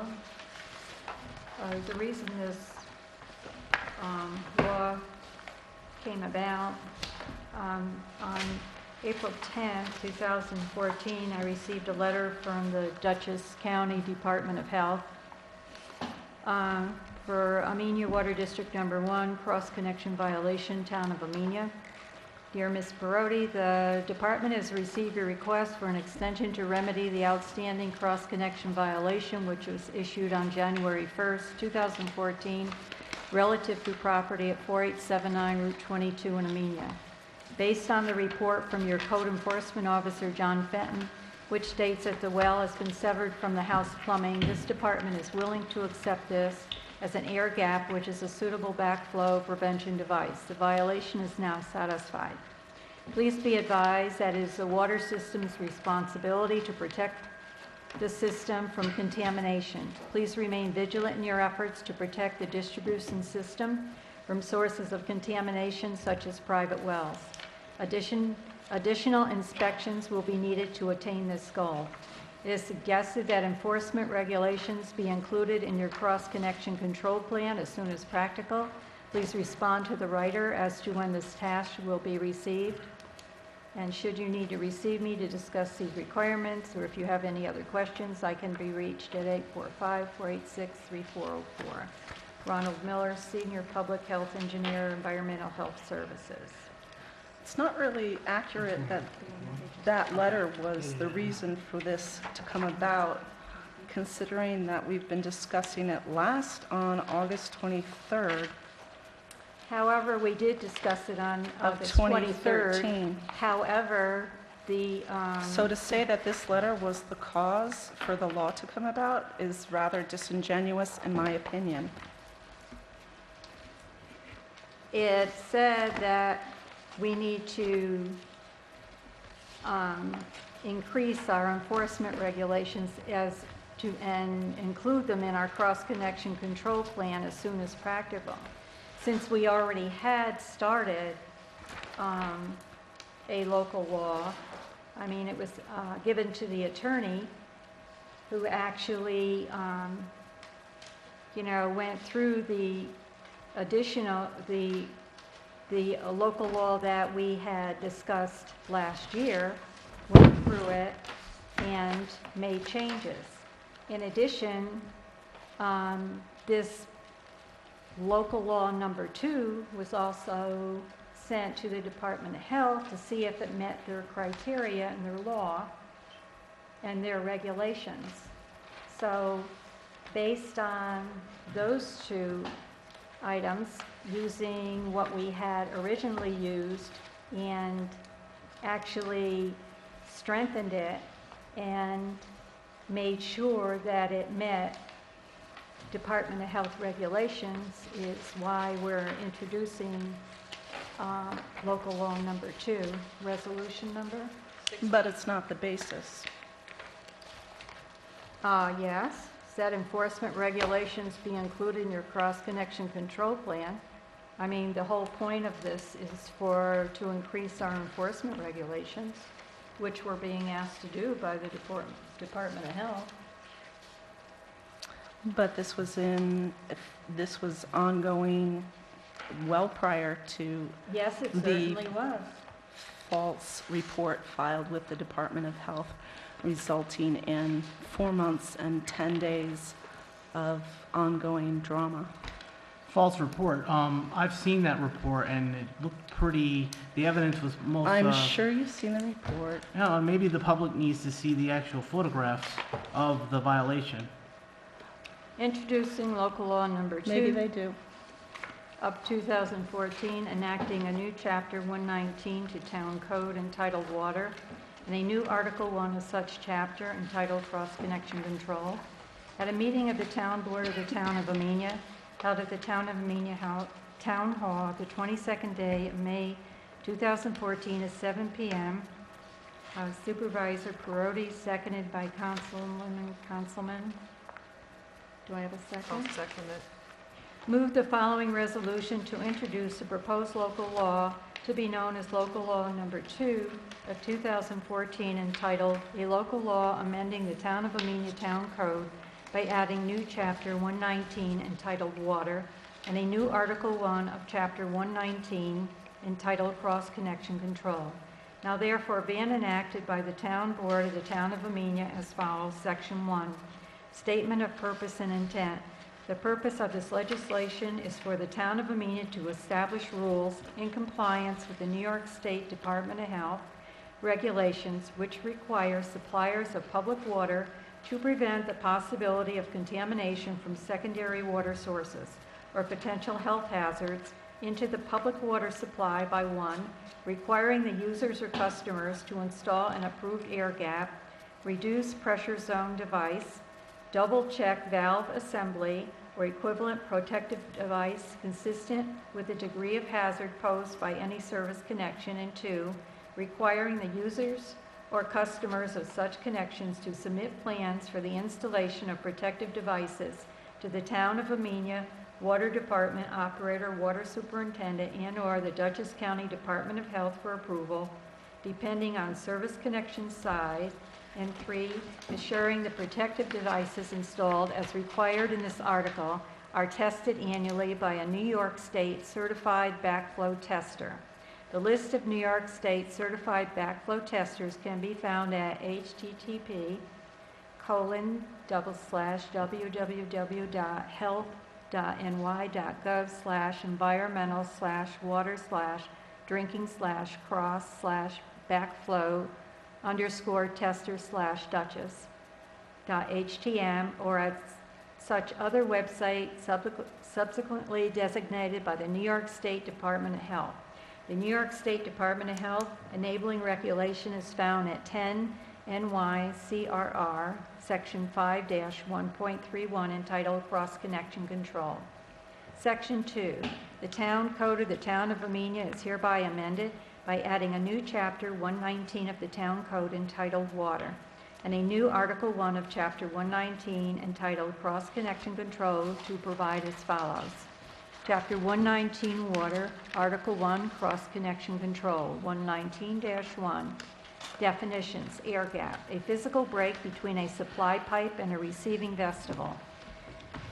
The air gap shall be at least double the diameter of the supply pipe measured vertically from the top rim of the vessel and in no case less than 1 inch. Auxiliary water supply, any water supply on or available to a property located within a town water district or any extension thereof, now or hereafter existing, other than the town water supply. Backflow prevention device. A backflow prevention device is an approved air gap, reduced pressure zone device, double check valve assembly, or equivalent protection device designed to prevent contamination of a public water supply through a cross connection of the auxiliary water supply to the town water supply. All individuals who perform testing of backflow prevention devices shall be certified in accordance with paragraph 119-2C of this section. Check valve.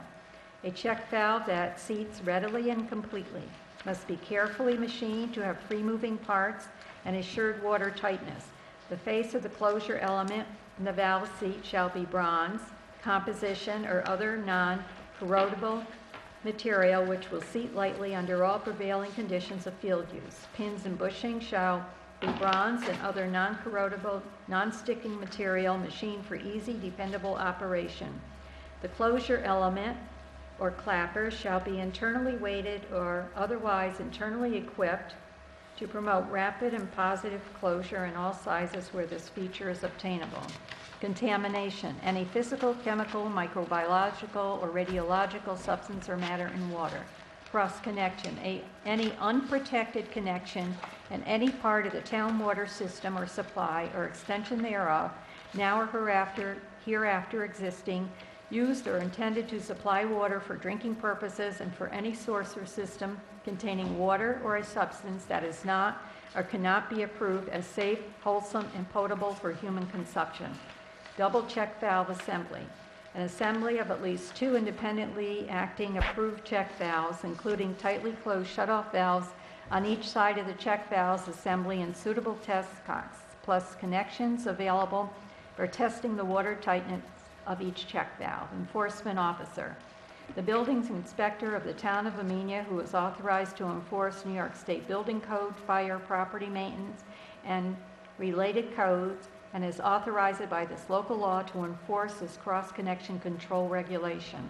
Reduced pressure zone device. A device incorporating 2 or more check valves automatically operating differential relief valve located between the 2 checks, 2 shut-off valves, and equipped with necessary appurtenances for testing.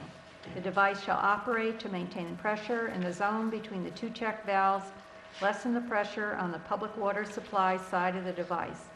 At cessation of normal flow, the pressure between the check valves shall be less than the supply pressure. In case of leakage of either valve, the differential relief valve shall operate to maintain this reduced pressure by discharging to the atmosphere. To be approved, these devices must be readily accessible for maintenance and testing and installed in a location where no part of the device will be submerged. Supplier and supplier of water. Supplier and supplier of water shall mean the town of Amenia and all water districts or extensions thereof created or acquired by the town of Amenia now and hereafter existing to sell or deliver potable water to users and customers within the boundaries of the town of Amenia. The town of Amenia. Town water supply, the water supply sold and delivered to users or customers and any town water district or extension thereof now or hereafter existing. User or customer. The terms user and customer shall mean the owners, tenants, operators, and occupants of real property that are connected to the town water supply, who receive potable water from the town, whether on the basis of a contract to sell, and receive water between the town and the property owner by reason of the property being in any town water district or extension thereof, now and hereafter existing. Water operator, water superintendent, the duly licensed person or persons in charge of managing and operating the town water supply. Other words contained in this local law shall have the meanings ascribed to them in the local law or their commonly understood meanings. 119-2 Cross-Connection Control. A. Each service connection from the town water supply for furnishing water to a user or customer having an auxiliary water supply shall be protected against the backflow of water from or available to the property of the user or customer into the town water supply by the installation of an approved air gap, reduced pressure zone device, double check valve assembly, an equivalent protective device consistent with the degree of hazard posed by the service connection as approved by the water operator, water superintendent, and as may be required or necessary, the New York State Department of Health and/or Dutchess County Department of Health. And B, users or customers required to install an approved air gap, reduced pressure zone device, double check valve assembly, or equivalent protective device as set forth in paragraph A above, shall submit plans for the installation of such protective devices to the water operator, water superintendent, and the Dutchess County Department of Health and/or the New York State Department of Health, whichever is appropriate for approval. C, the user or customer shall be responsible to have such protective devices tested at such user or customer owns and sole expense at least annually. 1, records of such testing shall be made available by each user or customer to the water operator, water superintendent within 1 week of testing, and such records shall be maintained by the water operator, water superintendent. 2, such tests shall be conducted by certified backflow prevention device testers pursuant to New York State Department of Health regulations. 3, each device shall be repaired, overhauled, or replaced at the sole expense of the user or customer whenever the device is found or known to be defective. Records of such repairs, overhauls, and replacements shall be kept, and a copy of such records forwarded to the water operator, water superintendent within 1 week of such repair, overhaul, or replacement. D, no user or customer may establish, use, or connect to a separate source of water after the effective date of this local law, unless and until 1, the user or customer applies to the town board for a waiver of this prohibition of an auxiliary water supply that is lawfully existing before the effective date of this local law, and 2, the user or customer justifies the need for a separate source of water, and 3, the town board finds, after a hearing, that the existing or proposed cross-connection does not pose a hazard in the following manner. A, by requiring the user and customer at his or her own expense to have tested at the time application is made to the town board at least once annually thereafter, or more often if past inspections have indicated failure, the auxiliary water source as to its quality in accordance with the standards of the New York State Department of Health and/or Dutchess County Department of Health, and to furnish to the water operator, water and superintendent, to the New York State Department of Health and/or Dutchess County Department of Health within 2 weeks of the date of testing all results of such testing of the auxiliary water source. B, by approving the use of only those auxiliary water sources which are properly developed, constructed, protected, and found to meet the requirements of Section 5-1.51 and 5-1.52 of 10 New York CRR and any other applicable New York State Department of Health regulations, and which are approved on the New York State Department of Health as a public water supply source, all expenses of which shall be borne by the user or customer. C, by filing such approvals with the New York State Department of Health and the Dutchess County Department of Health annually.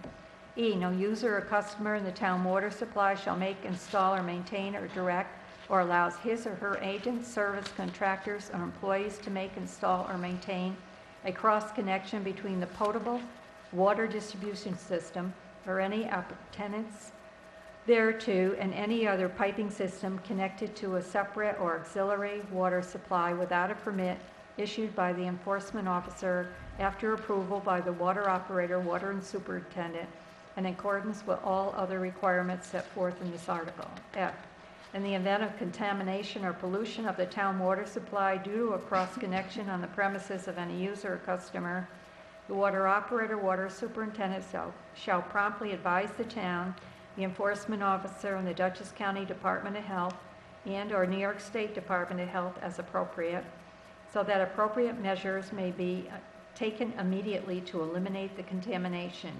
G, any installation, service, maintenance, testing, repair, replacement, or modification of a backflow prevention device shall be performed in accordance with the provisions of the applicable state, county, and town plumbing codes and this article. H, for the purposes of making any inspections or discharging the duties imposed by the article, the enforcement officer, water operator, water superintendent, and our Dutchess County Department of Health or New York State Health Department officer shall have the right to enter upon the property of any user or customer. Each user or customer, as a condition of the continued delivery to his or her property of water from the town water supply, shall be considered as having consented to the entry upon his or her property of the enforcement officer, water operator, water superintendent, and/or Dutchess County Department of Health and/or New York State Department of Health officials for the purposes stated in this article. I, the enforcement officer, and such other officers as may be appointed by the town board shall have the full authority to enforce this article. Section 119-3, discontinuance of service. A, general rules. Water service may be discontinued by the water operator, water superintendent, intended for any of the following reasons. 1, use of water other than represented in the user's customer's application or through branch connections on the street side of the meter. 2, willful waste of water through improper and imperfect pipes or by any other means. 3, damaging or molesting any main, service line, seal meter, or any other property or installation of the town water district. 4, cross-connecting pipes carrying water supplied by the town water district with any other source of supply or with any apparatus which may endanger or contaminate the quality of the town water supply without proper devices and proper approvals as set forth in this article. 5, failure to have properly installed, inspected, tested, and maintained any protective devices required by this article, or allowing such protective devices to exist in a defective condition, or removing or bypassing such protective devices. 6, refusal of reasonable access to the user's or customer's property for the purpose of reading, repairing, testing, or removing meters, or inspecting, repairing, or replacing water piping and other appurtenances for any other purpose set forth in this article. 7, for violation of the requirements set forth in this article. 8, for failure to repair leaking service lines after notice. B, if any building is raised, moved, or abandoned, it will be the responsibility of the owner of the subject premises or the authority which requires such raising, moving, or abandonment by virtue of public improvement to notify the town water operator, water and superintendent to remove the water meter. The owner may be required to discontinue the lateral line at the curb valve box by physically removing the service line connection at the curb valve box under the supervision of the water operator, water superintendent. When for any reason the use of water service is discontinued, such service shall be shut off at the curb valve box. And in case this section has not been complied with, such service may be so shut off, and all expense connected therein shall be borne by the owner and chargeable against the property at which service was discontinued, regardless of whether or not such owner owned the property at the time that such service was continued. The owner, user, or customer refuses to reimburse the town water district for service rendered, the water will not be restored until payment is made. D. Shutting off water. 1. Rights of town water district. Water may be shut off by the water operator, water superintendent from any service or main for the purpose of constructing new work, making repairs, or performing maintenance on the water system, and for other matters in accordance with the rules and regulations set forth in this article or in order to enforce compliance therein. In case of constructing new work and making repairs or performing maintenance, the right is reserved to shut off the water from any user or customer without notice for as long a period as may be necessary. In accordance with the foregoing, delivery of water may be discontinued by the water operator, water superintendent, if any protective device required by this article has not been installed, inspected, tested, and maintained in accordance with the provisions of this article and/or the New York State Department of Health regulations, or is defective or has been removed or bypassed, or the records required to be furnished pursuant to this article have not been timely furnished. 2. Notice. Except as otherwise stated in this article, a 15-day written notice will be given to the owners of the premises as shown by the latest assessment roll of the water district and to the user and customer by first-class mail addressed to him or her or it at such premises at such other address designated by such owners and our user or customer before the water is shut off for violation of the rules and regulations set forth in this article. The water district shall not be liable for any damage which may result to any person or premises from the shutting off of the water from any main or service for any purpose whatsoever. The notice shall state the following. A, the conditions or defects constituting the violations which must be corrected. B, the manner in which the stated conditions or defects are to be corrected. C, the date on or after delivery of water will be discontinued, which shall not be fewer than 15 or more than 90 days following the date of mailing of the notice. 3, immediate shut-off of water without notice. Delivery of water shall be discontinued immediately and without the requirement of notice to the owner of the premises and or user and customer if the water operator, water superintendent, or the Dutchess County Department of Health or the New York State Department of Health determines that A, the town water supply is being contaminated, or B, the town water supply is in imminent danger of contamination and a protective device required by this article has not been installed or is defective or has been removed or bypassed. For compliance with rules required before service restored, charge for turning on water. Whenever the water supply has been shut off for a failure to comply with the rules and regulations set forth in this article, the water supply shall not again be turned on except by the water operator, water superintendent, upon compliance with the rules and regulations set forth in this article as determined by the water operator, water superintendent, and our Dutchess County Department of Health and our New York State Department of Health, and payment made by the owner of the premises, or by the user or customer to the water district of all overdue charges and expenses incurred by the water district, and so shutting off water supply and restoring water service to the subject premises. 119-4 Enforcement and Penalties. A violation of this article or any provision thereof shall be subject to the enforcement and penalty provisions contained in Section 63-15 of Chapter 63 of the Code of the Town of Amenia, which is incorporated herein by reference and made a part hereof, and such Section 63-15 shall be read to include all provisions, mandates, and/or requirements of this article. 119-5 Separability. If any part or provision of this local law, the application thereof, to this person or circumstance be adjudged invalid by any court of competent jurisdiction, such judgment shall be confined in its operation to the part or provision or application directly involved in the controversy in which such judgment shall have been rendered, shall not affect or impair the validity of the remainder of this local law or the application thereof of other persons and circumstances, and the town board and of the town of Amenia hereby declares it would have passed this local law or the remainder thereof had such invalid application or invalid provision been apparent. 119-6 repealer. All ordinances, local laws, and parts thereof inconsistent with this local law are hereby repealed. Section 3, the local law shall take effect immediately upon filing with this state's Secretary of State pursuant to the municipal home rule law of the state of New York. It is necessary to hold a public hearing on this local law.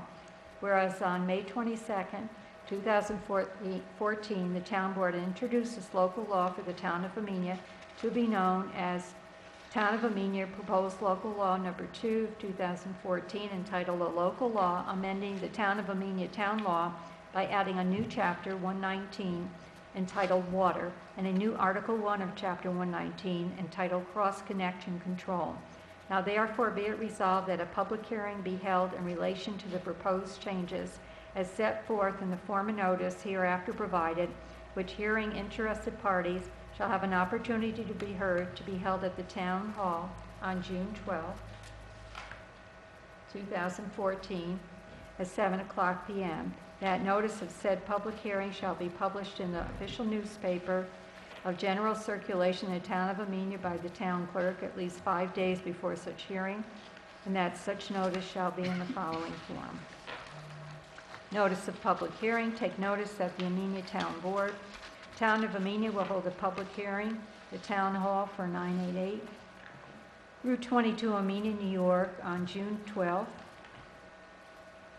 2014, at 7:00 p.m. on proposed local law number 2, 2014, entitled A Local Law Amending the Town of Amenia Town Code by adding a new Chapter 119 entitled Water and a new Article 1 of Chapter 119 entitled Cross Connection Control. Take further notice that copies of the aforesaid proposed local law will be available for examination at the Town of Amenia Town Hall, 4988 Route 22, Amenia, New York, during normal business hours on all business days between the date of this notice and the date of the public hearing. Take further notice that all persons interested in citizens shall have an opportunity to be heard on said proposal on the time and date. Can I make that motion? Discussion. Second? And discussion? Has the water committee had a chance to review this local law? Yes. It just came through this afternoon, the final changes. They were meeting this afternoon. They've seen it. And when will they meet again? Before the 22nd or the 12th? So that they can Well, they can, provide comments to anybody can provide comments at the public hearing. That's the purpose of the public hearing. It's for the water committee members or anyone. I mean, I agree on this resolution. I just think it's premature. The Water Committee has been working on a set of rules and regulations that is covered, this is covered in that. We state in this resolution a lot of, fines and what would happen if this happens and everything else that has to pertain to the other portions of the rules and regulations of the water law. Again, I think that we need this, it's just premature. The letter from Department of Health does state that we do have to have something in place. It doesn't give a specific date. I would imagine that the Department of Health would be, willing to accept that we are working on this. We are doing our due diligence, trying to make the water laws, trying to protect our water system. As far as I know, we have no issues. We have no contaminant problems now. But that's the point. We don't have any enforcement in place either. We didn't have enforcement to put in the water meters. We didn't have enforcement to put in the cross backflow devices for all of the people who were required to have them, and we have 100% compliance. I think from my standpoint, this is all about the safety of our public water supply. And I think as soon as, to put this in place sooner rather than later is in the best interest of the health and safety of the people that are in the water district. And so I think it's okay to revisit the cross-connection control. It's something that's badly needed, and it's a start. And whatever the water committee comes up with as far as the rest of the regulations, that's fine. We can deal with that at a later date. But given what's occurred, we should be protecting our public water supply. And we need to have set guidelines to do that. And I believe that it's time to move forward and to put that into place. Well, Yeah, considering that we have a cross-connection program in place, why not take the time to do it properly? This law seems to be pretty extensive and pretty well This written. law is Well, this is law goes- enforcing it. This law goes well beyond the 5-1.31 cross-connection control regulations from the New York State Department of Health, which is what it's purported to be putting in place in our town. I mean, if you just take a look at it, this is the New York State law. It's one page and a little bit. This is 16 pages. But there are also regs that go with the state law. You only have a piece of the state law. You think that's the whole state law? This is the one that she references in the law. And the scope of this expands the cross-connection control, Well, I think that this even is, through the And this is- statement of purpose and intent. It modifies what is required and requested by the state. this proposed local law gets us going in the right direction. As far as As- enforcement. I think the program gets us going in the right direction. Let's continue to go in the right direction by passing a correct local law on the cross-connection program. This is a correct law. And what it does is it actually gives. It's actually a correct law that's, that Dutchess County Department of Health has looked at and had feedback into it based on what New York State law is. And I think I would defer to their I knowledge would defer to over New York yours. State law over the Dutchess County. Well, the Dutchess County is implementing New York State law. I mean, they aren't two different entities. And besides, one of the things that the town of Amenia is the guardian of the water supply. We have Yes, to do indeed. everything what we have to do. Absolutely. And I am speaking. I have the floor. And I'm agreeing with you. And you have no right to interrupt. One of the things that happened after 9/11 is Homeland Security got involved in the water supply and protection of the water supply, and it became a priority. And that priority has trickled down from the federal to the state to the county, and also needs to be our priority. What happens when there's a violation that the Dutchess County Department of Health is aware of? They are required by federal law to record that violation in the EPA website. So not only is the town of Amenia taxed with protecting the water supply, we also need to protect the water supply with an eye to whatever we have to do as far as our local laws to, besides protecting the water supply, avoiding any fines from the EPA, the Dutchess County Department of Health, or the New York State Department of Health. So that's the purpose of this local law. This 5-1.31 cross-connection control regulation by New York State Department of Health has been around since 1993.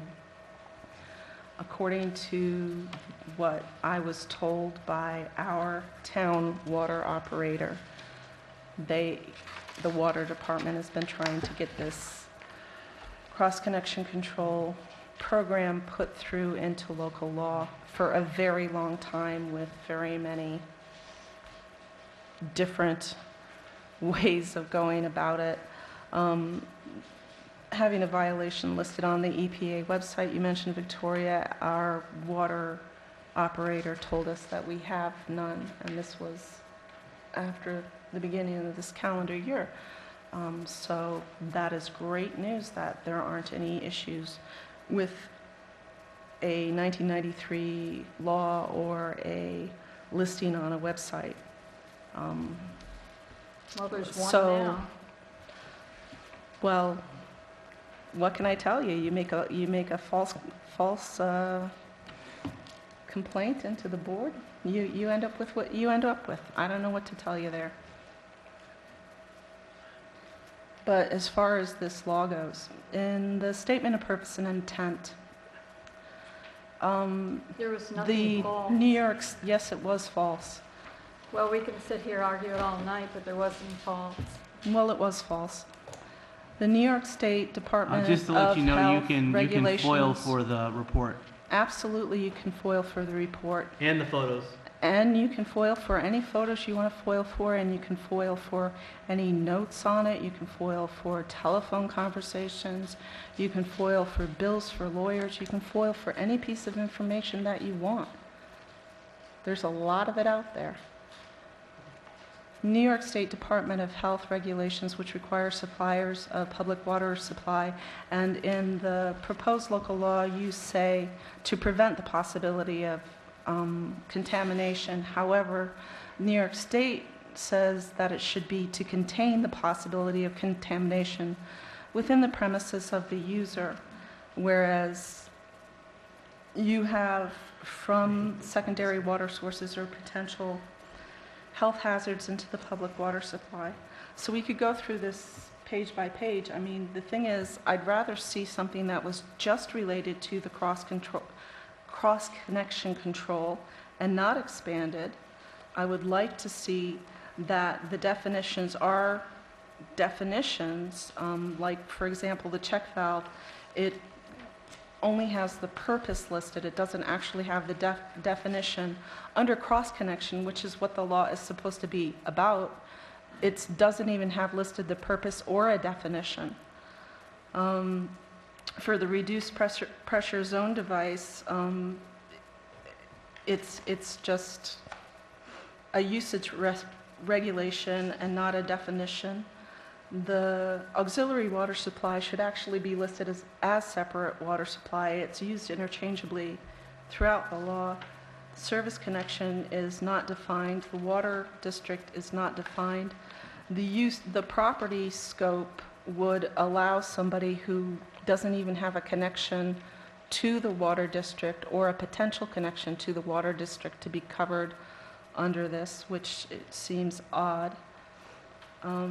And then if you just, I mean, Denise, I know I sent you all of this. Go through, if you could just get rid of sections F, H, all of 119-3. And leave in 19.4, 5, and 6. I think we could start working somewhere towards getting this to a point where it could be presented and discussed in a public forum. Well, it's about to be discussed in public forum, if that's what the rest of the board wants. Again, 'Cause my that's what a feeling, public hearing is. again, my feeling is it's premature. I'm not arguing the law. I'm not arguing the necessity. I would just like to see the whole package. You know, I would like to see the whole package. I'd like to hear from the water committee, and as far as I can see from the last minutes, that next meeting would be on June 11th at 5:30 at the pump house, and I assume that'll be their first opportunity. Maybe they've had an opportunity to look at it already. They've actually been meeting about the guidelines and stuff. I gave it to them. Without- They met today, and I gave it to them today. Yeah, without the, without the regular public meetings, they've been meeting more More than often. just monthly. Okay. So, I mean, they are working. So I gave it to them today.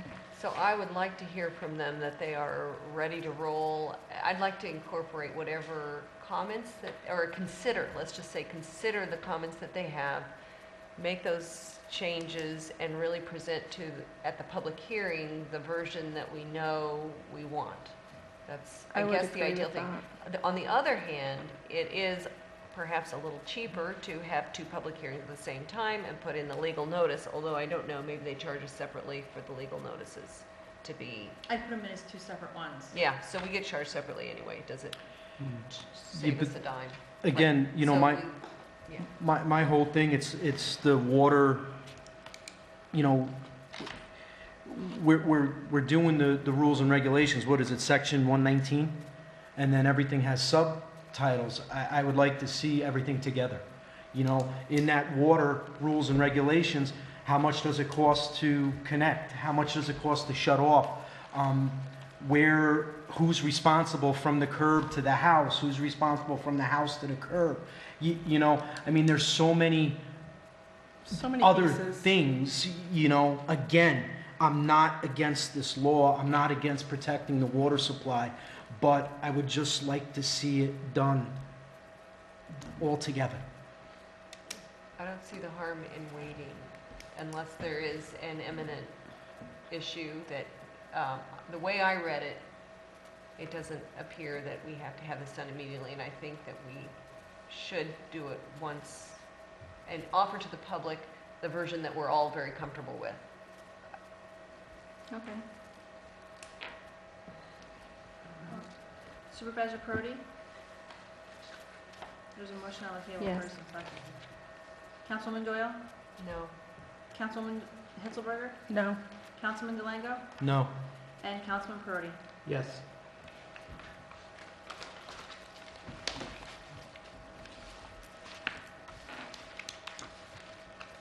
Resolution to transfer funds, resolution number. 17.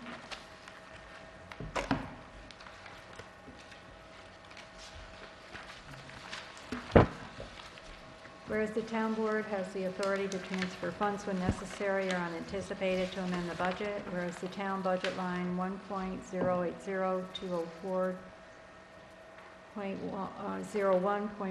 1.080204.01.102.00 planning rail trail. This requires an increase in the amount of $200 and a decrease in the amount of $200 from line 1.019004. .01.049.00 contingency, whereas the Highway Department Equipment and Machinery Reserve Fund requires an increase in the amount of $6,120 in line 2665.3. Sale of equipment requires a decrease in the amount of $6,120 for acquisition of highway equipment and machinery. It's further resolved, this resolution shall be effective immediately, and I make that motion. I'll second it.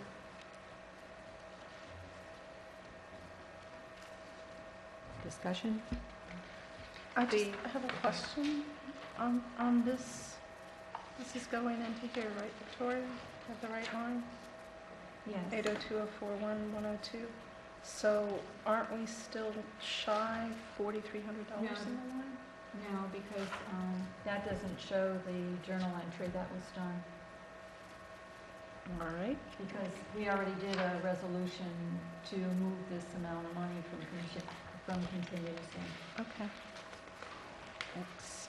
And the $200 that's going into the rail trail line, that's due to the DEC permit that Yes. is now being, Yeah, that I Paid. need to be paid. okay.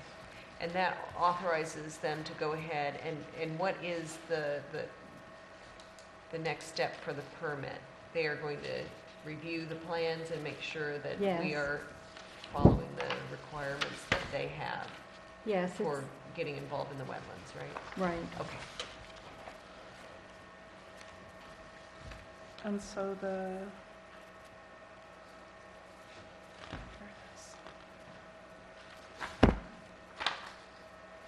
this is the highway total was 126, 675.43, so that's gonna go up, That'll be added then to that total. goes into this. On this one also, because I thought the water had like over 200, but then when we got the statement at the end of March, it says it only has the 149. That's because the original amount included the operating fund. Okay. Because the balance sheet I had included all accounts, including the, besides the capital, was the operating fund.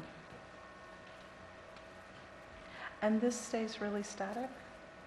I mean, we shouldn't like ask for a monthly update or something? Unless you want to, I mean, the monthly update, you can get the interest, it's posted every month. Okay. So pretty much static then. Yeah, Today's interest there's, rates. yeah, there's $25,000 in the capital line that'll be moved more toward the end of the year into their capital fund. Okay. Supervisor Perotti? Yes. Councilwoman Hitzelberger? Yes? Councilman Perotti? Yes. Councilwoman Doyle?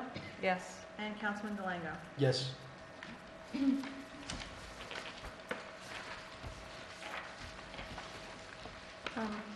Did you want to bring this up about the?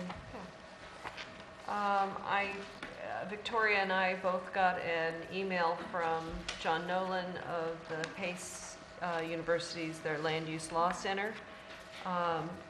He asked us, the town of Amenia, to be the sponsor of a grant that they're applying for from the Cleaner, Greener Communities Program to provide training and technical assistance to help local governments adopt land use policies and practices to create sustainable neighborhoods defined very broadly. I think that it's a great idea. I told John that we would discuss it at our meeting tonight, and we've had the proposed letter put on the town letterhead and have it prepared and ready to sign by Victoria Perotti if everybody's in favor. It's at no cost to the town of Amenia. We are potentially a beneficiary by being able to attend these land use planning workshops. And I think I'm all in favor of it, and I would make a motion that we authorize Victoria Perotti to sign the proposed letter, which I will read, if that's Go okay. ahead. Jessica Poucher, Executive Director, Land Use Law Center, Pace Law School, 78 North Broadway, White Plains, New York, 10603. Dear Ms. Bacher, on behalf of my community, I am pleased to send you this letter supporting your application for funding from the Cleaner, Greener Communities Program to provide training and technical assistance to help local governments adopt land use policies and practices to create sustainable neighborhoods, defined very broadly. We have a strong interest in the values implicit in creating sustainable, resilient neighborhoods and would be a valuable partner in the Land Use Law Center in promoting them through local action.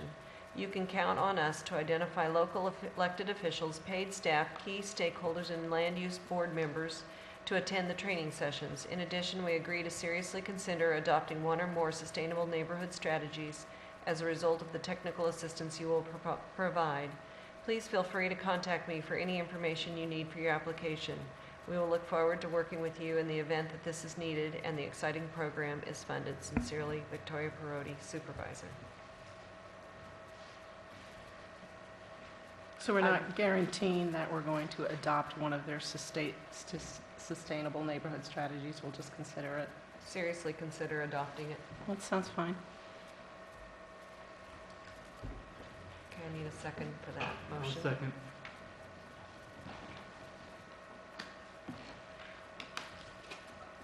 Councilman Delango? Yes. Councilman Hitzelberger? Yes. Councilwoman Doyle? Yes. Councilman Perotti? Yes. And Supervisor Perotti? Yes.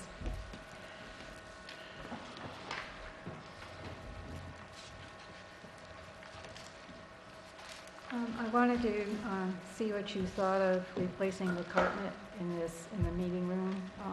We did have a place over there where the board underneath the carpet was elevated and John repaired it. But most of the carpet is pretty old and it's stained and it's beyond cleaning anymore, besides that. So what I did was I contacted 3 carpet companies. One is Heritage Carpet, and told them, you know, as far as the color would be blue. So we just found the, you know, whatever color mostly matched what was in here, and got 4 estimates, one from Heritage, one from Riley's Furniture, which is in Millerton, and also from Kenny's Carpet One. So I wanted to know what you think. How are we going to pay for it? We'll take it out of our building maintenance line.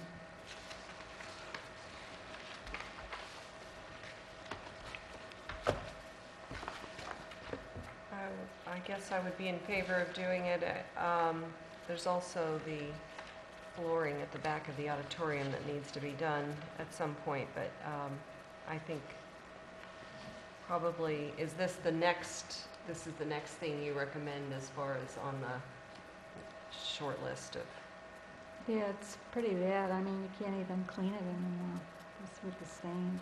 And you can see where it's, you know, the glue isn't even holding anymore. Well, right Holding now, anymore. there's a piece of it missing because of the repair, so I think, because of the repair.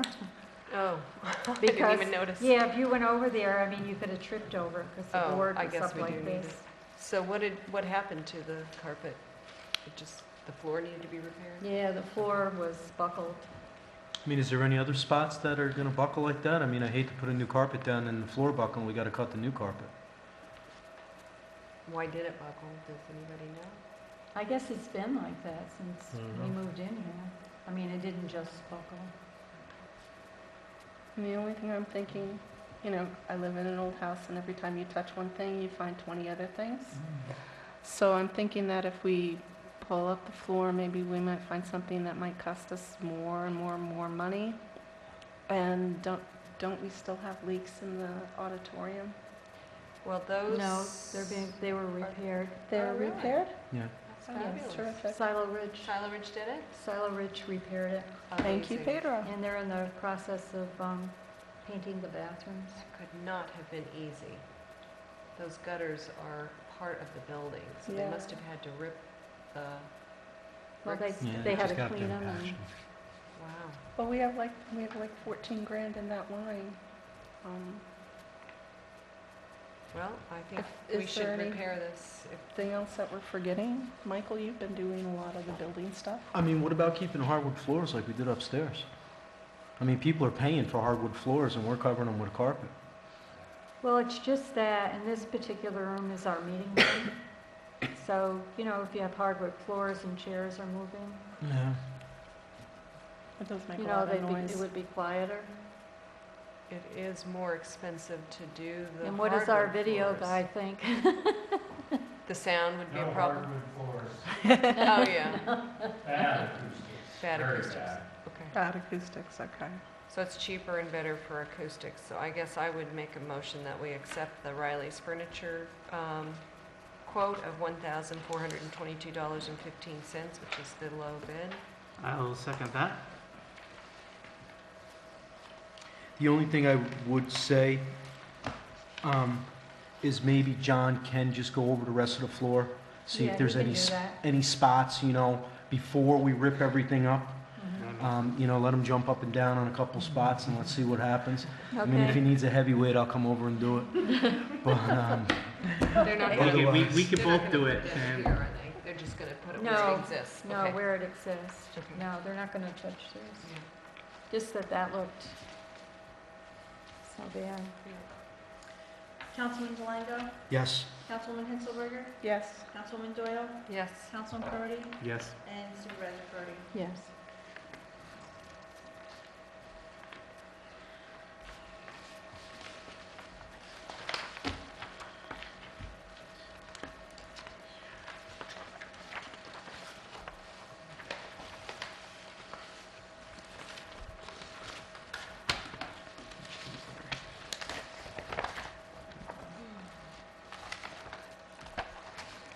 Did you make copies for everyone? I walked in there and Mike Haggerty Oh, used the gotcha. copies for. Okay. Were the vouchers that I had questions about, were all of those resolved? Yes. Where they were being charged to the wrong line, there was no Yeah, dollar in all the lines have line? been corrected, although, which one else are Even though some of the lines had no money in them, and we haven't transferred any funds there there? like you But that said we wasn't would. the right line. In the, Which one? well, we can take a really easy example would be the reimbursement for zoning, 801040148. Yeah, but it should be, In that particular budget line, there is no money. but that's been changed to 802. The equipment, What are you sorry, looking at? 802. You put it in planning conferences? Yeah. Okay. Was the, I'll just ask them one at a time then. For the bill for monthly operations and the coliform tests in the water department, was that moved out of the power pump line? Yes. Where was that moved to? Which one? The-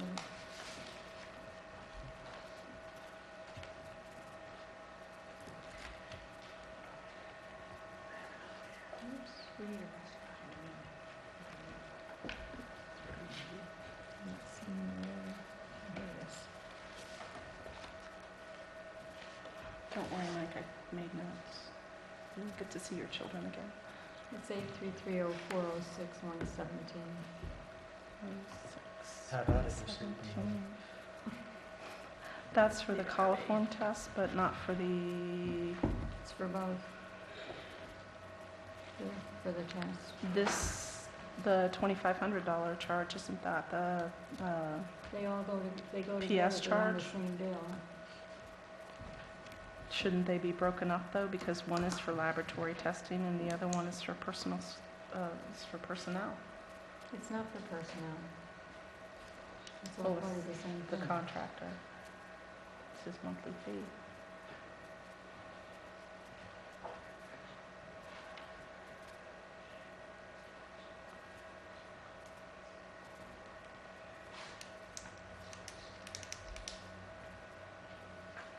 Okay, we can leave that one on. The next one was for tractor supply for $13.98, which was charged to the transmission and distribution lines for the water district. But it looks to me like it should be like a general repairs or something like that. That actually got into general, that actually got moved to the maintenance line because there was a maintenance issue, it was a hinge. Uh-huh. So is building, we're responsible for the building. It's a town building. So you moved it into the town maintenance line or The still in the building. fund? I'm sorry. I'm looking for the one that says the building, but I'm not seeing it. You're not gonna see it there because we own the building. It'll be under general. So you put it here? There's no money there. And we didn't move any money into that line.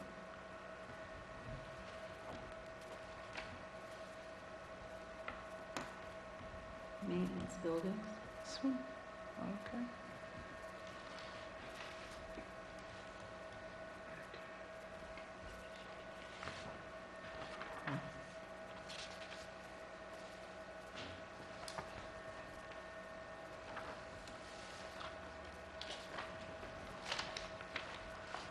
The next one, we had a leaf cleanup put under snow removal. It's actually under mowing. It was, so that was changed to mowing.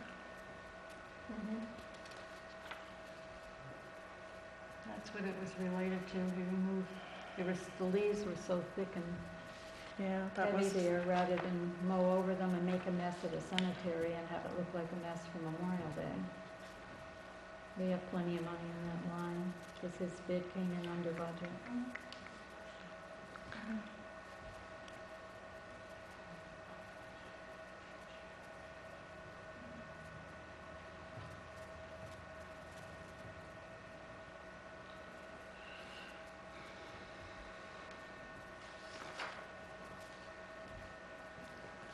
the next one, this was really more of a question where I thought the law book went through the justices or the town clerk's office, not as general supplies. All the supplies were taken out of all the departments and thrown into central supply, so that's where it has to come from. I tend to change that in my budget.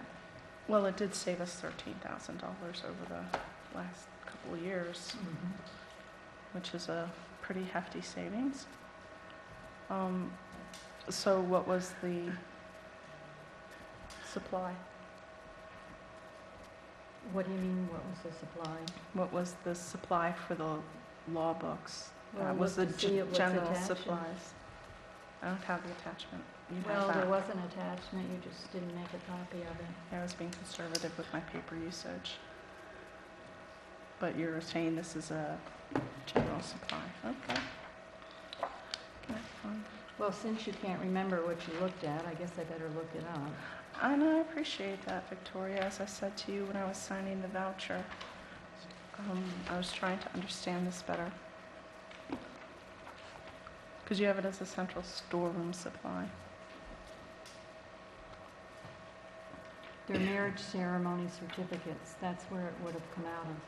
Wouldn't those come out of the town clerk's office? No, because the supply line was taken out of the town clerk's office, just like it was taken out of the highway department's line inappropriately, and all the other building departments. Building department and everyone else. So it did save us money. Okay, the next one is the oil cartridges.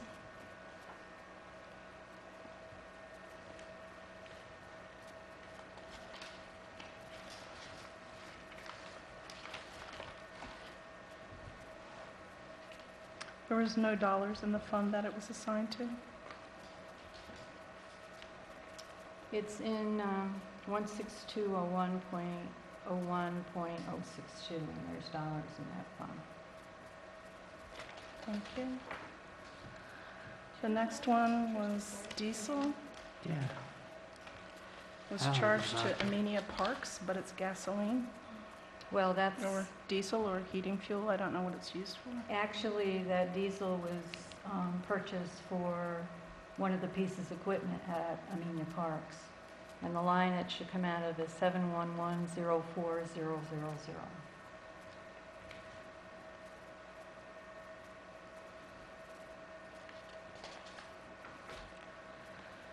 The next one was C-Core Consulting. There's no money in that line.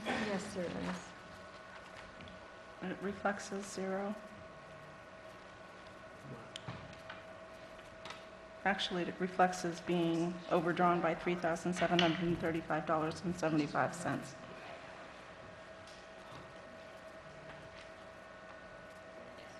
The line is 13104.01.040, and there's Yep. money in the line. And I have the report that I was given said that it's overdrawn by But 37. I know that that report is incorrect. I have a correct report I'm going to be sending out. But Do you there know- is money in that line. Could you tell me how much since you have the report? I don't have the report with me. Oh, okay. But that happens to be account support for one of my Yeah. lines, and I know there's money there. Does this have to relate to the what was it Linda who said that we were getting the balances were looking skewed because we did it one way on one side and one way on the other side when we did like the AUD and the monthlies, but they would look like they were off, but they're really on. and we just needed to tweak the way the reports were coming out? That was completely different. That was the way the enhanced reports are being run. Yeah, I guess you could say they have to be tweaked. Okay. So I guess we're gonna hit with the, One second. Could Denise leave? Sure. No sense paying her, right? wow. I have people walking out on me, I'm just trying to understand this. I got a pizza coming too. Some money, Got pizza coming too. Okay. So, this one we just fixed, right? Mm-hmm. Okay. I'm just gonna skip the no funds available ones since our lawyer is giving me the most loudest of, oh my goodness, I'm going on Really so appreciate long. Did you have the fund line for the page receipt for 7096? It's not, considering.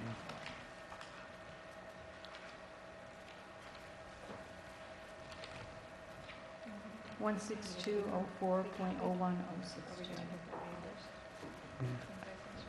25 cents a sheet, yeah, right? Yes.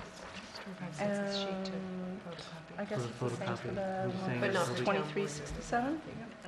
We could charge, but we don't.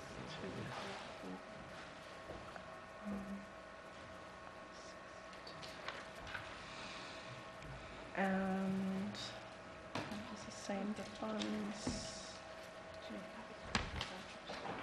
This is where the telephone went to the,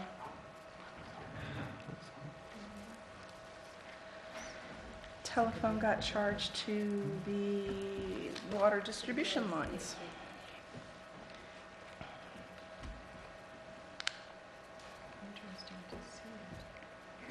Should be 16204.01.077. And the other line gets removed? Mm-hmm. Okay. Take that one out. And the television got charged to both. It's 16204.1.077. 7. Everybody's leaving, all right. The 122. Thanks for hanging out, Kay.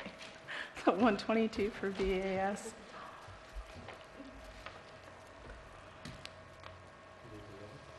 The 122. Yeah. The 050515. Yeah, it's 162040104.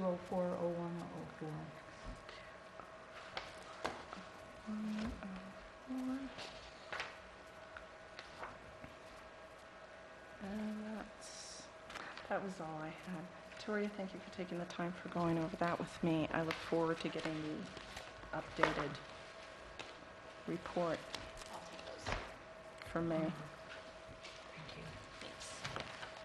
Somebody has my report, I think. Yep, it's right here. Would somebody like to do a motion to Make a pay motion claims for those amounts? that we authorize the payment of the claims dated May 22nd, 2014, in the amount of $78,520.61. I'll second.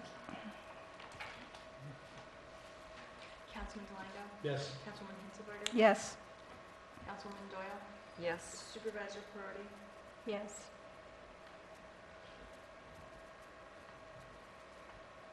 Stephen right there?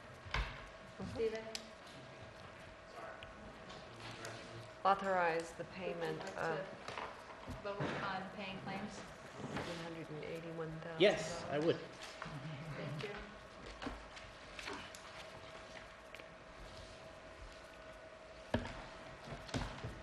Okay. Public comment?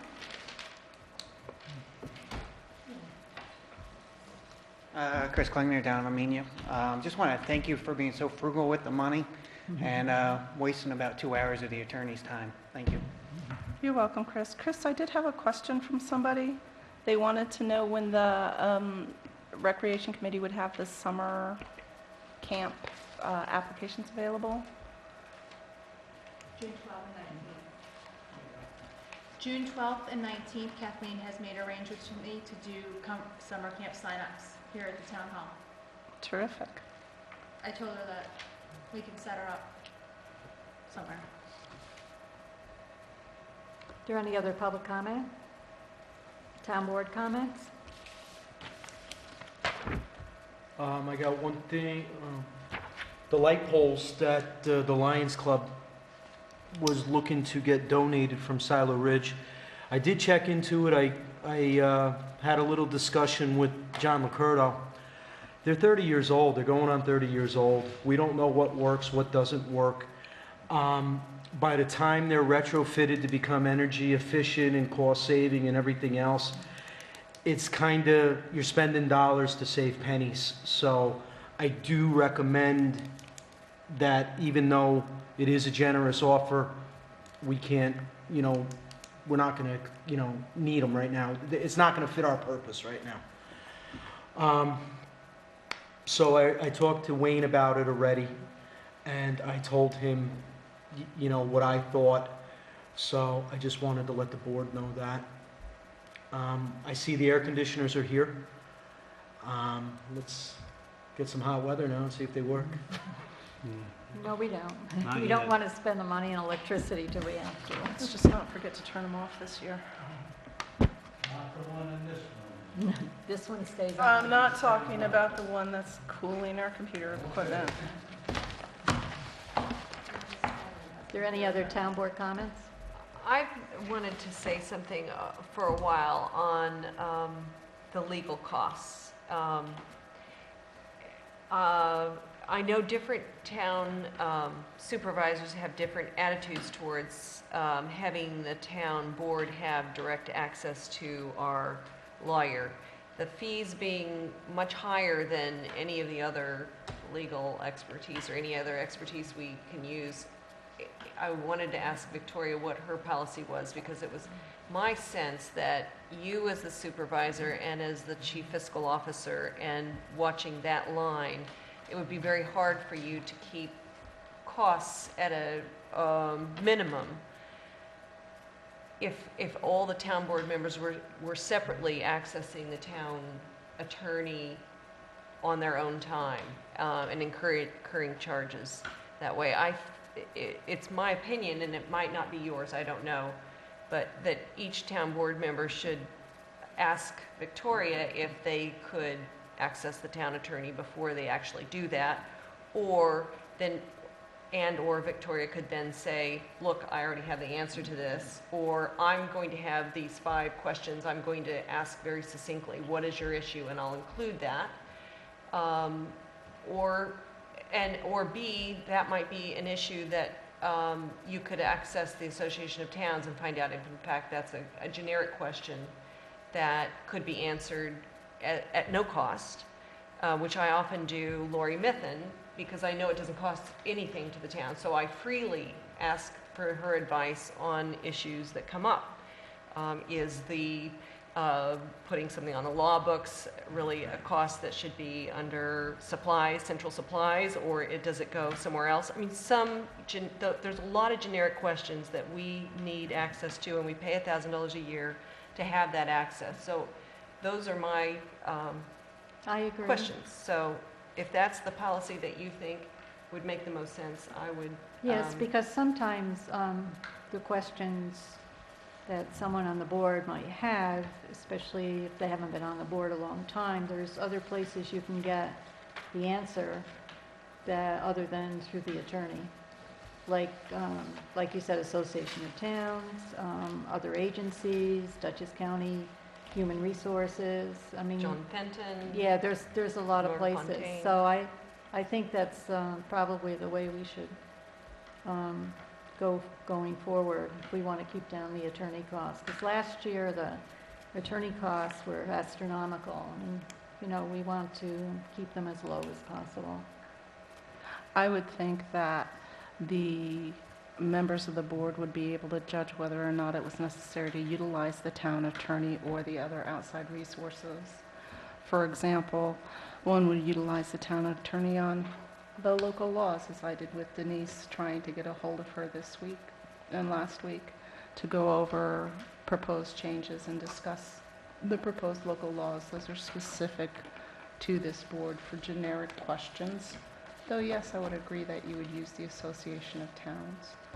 But considering how many people within our town structure utilize both the town lawyer as well as the planning board lawyer and other lawyers on even CCs on emails, which cost for planning board is $45 a pop for a CC on an email. I would think that would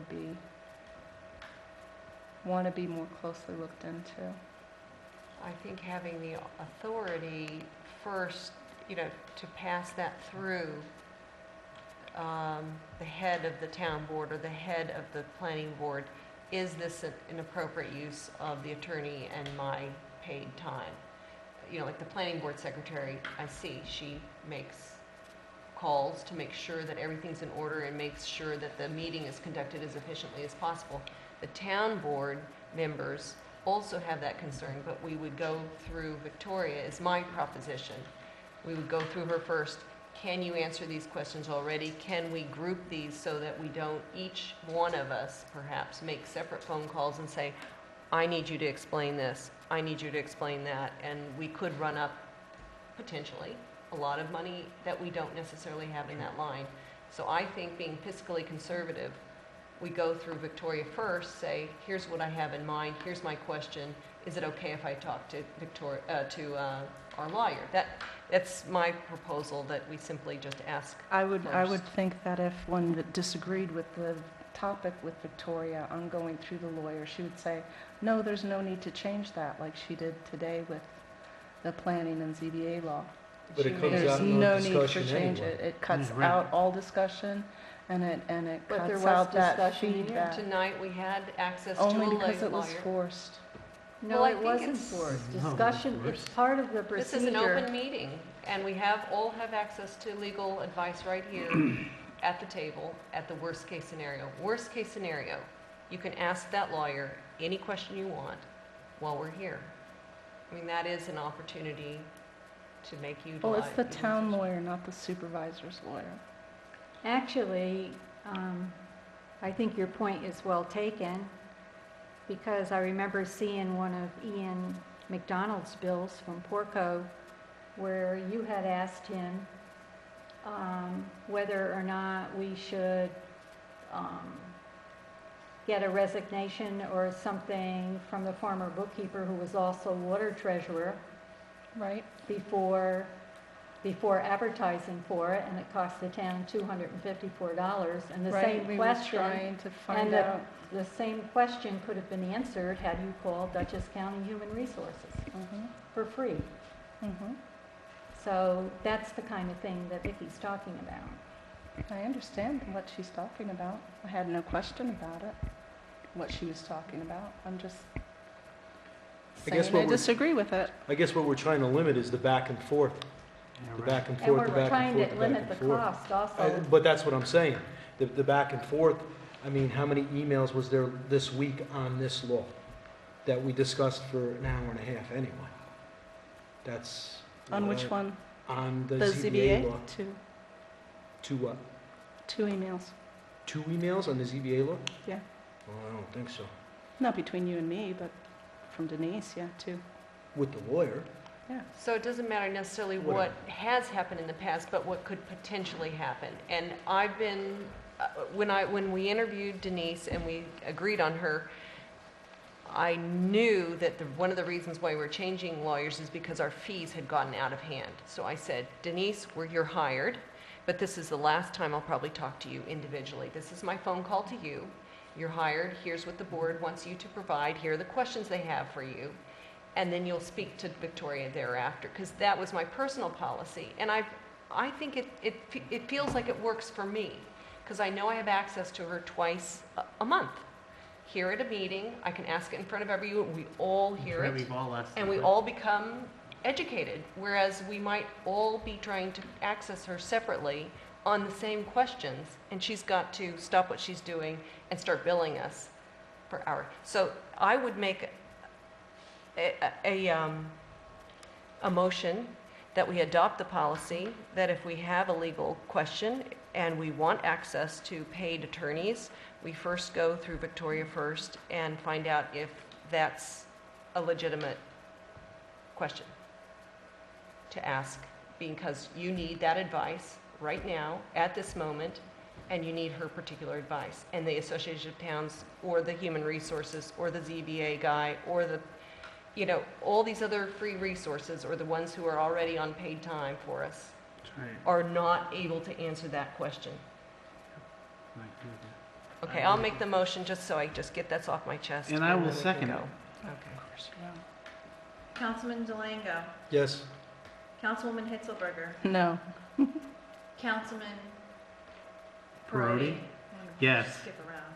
Councilwoman Doyle Yes. and Supervisor Perotti. Yes. All right, I wanted to just say, the sidewalk weed removal looks like it's been done. It already looks better on Route 22, and I'm proud that on the Memorial Day, we have our town looking as good as it can. And that we had a question from blanking out, former town board member, about extending the beds from Delango's to Fountain Square. Herb. So I'm wondering if we can get a group get together. Herb had some concrete ideas about removing the honeysuckle bushes, and you had some ideas, Mike. We have And then there's stump removal from those old locust trees too. got to deal with that. And I thought just if we got Victoria, Kevin, Gretchen, M&T Bank, if they have any interest, but it's our land, I believe, and VFW, if there's anybody from VFW I could rope in and just sit down and say what we visualize between. Kevin's Building already business. arranging that? Kevin? Yeah, he's already started work on that. The outline that Herb gave was Kevin's plan Okay. that he had, so Kevin was already in the works of reaching out to folks to Okay. So that get sounds that. good. So that's Okay. being done. Great. The dead boxwoods, I let Victoria know that she should let the Peter Karras know that whoever supplied us with plantings, there are 2 dead ones in front of the library, and they should be replaced at no cost, I would think. There was a It was a insurance guarantee. on that. guarantee of that. I think there's one on my side too, Is there on my lot. a dead boxwood? Yep. Well, Well, I have to call him about, I'm working on in the insurance for the accident that was at Fountain Square. I've been going back and forth with the adjuster. I just have to, they're going to be sending a town the check. They're going to be replacing the bench, the 2 light poles. I reached out to Darlene Reamer, who was in charge of putting the light poles in there originally. The light poles that were there have been discontinued, but the company is working with me to find light poles that are similar. And the insurance company of the people, of whoever was in the vehicle who mowed them down is going to pay for them. So I just have a couple more bills to get together to send to them, but, they're working with us and they're going to pay for everything. They're going to pay for the light poles, the bench, Hold on, I gotta get home. and, any of the damage there. There's also a problem, I was told, and I haven't had a chance to look, but some of the benches, the ends, the wood is got ruts and cracks in it just from one winter. So I haven't had a chance to take a look, but if anybody else has Well, before I call Peter Karras, been I'll home go during the look at 'em. daytime. Well, I'm usually here every day, so I can just take time and go down and check them out before I call, and I'll make sure Yeah, I can go give for them a a walk. complete report. That would I be mean, awesome. realistically, they are wood benches, they are gonna age and crack. There's supposed to be a certain level of Is there any protection other that was public added comment? onto the wooden I benches just have 2. to prevent them from rotting so quickly. They're not rotten, they're just cracking. It's the one where the wood shrinks and it cracks. That happens. So I was just going to add 2 more things. The Maplebrook dedication of the Hilfiger Hall Art and Music Center on May 30th. I'll be attending that and conveying the town's congratulations and enthusiastic support for that new facility. They're doing great things at Maplebrook School, and I think their art has always been something that the community has cherished. It's something I've always gone to, is their art openings and art displays of local artists. Congratulations to Leo and Ken and Marcia for the fabulous plantings out in front of the town.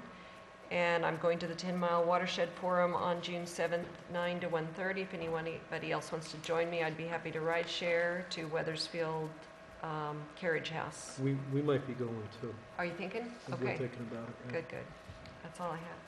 I just wanted to mention, Vicki mentioned the absolute lovely landscaping that Leo and Ken are responsible for.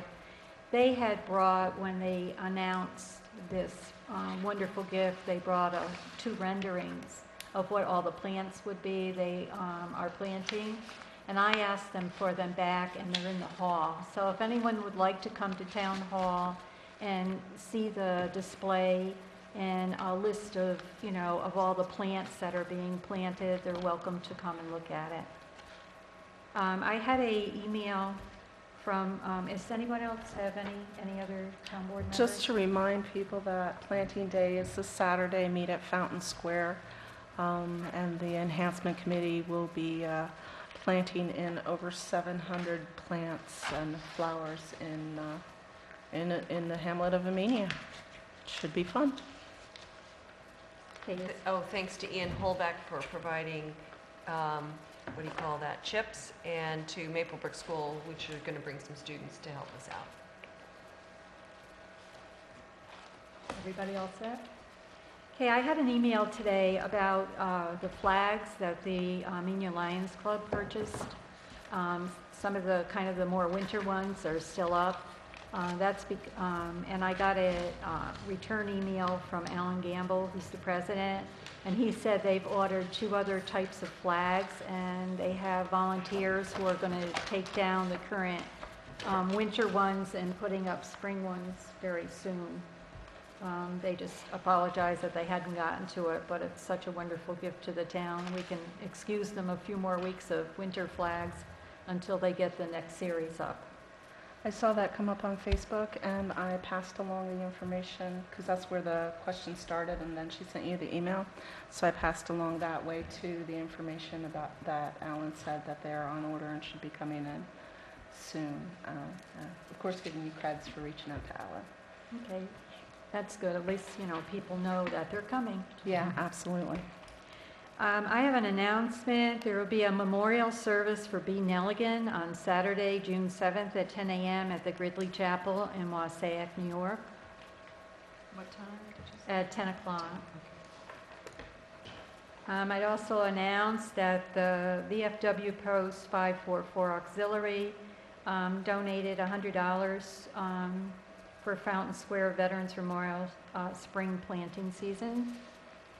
And I'd like to announce again that the Southern Berkshire Amateur Radio Club will be at the Amenia Fire Department Pavilion again on June 28th and 29th between 2 p.m. on Saturday and 10 p.m. on Sunday. It's their National Field Day event for amateur radio personnel, and they are inviting everyone to stop by. And I think they get extra points for town council members stopping by. So. Yes, they do. Did you say 10 a.m. to 2 p.m.? I'm so sorry. For what? On Sunday, 10 a.m. to 2 p.m. Yeah, it's between 2 p.m. on Saturday and 10 a.m. on Sunday.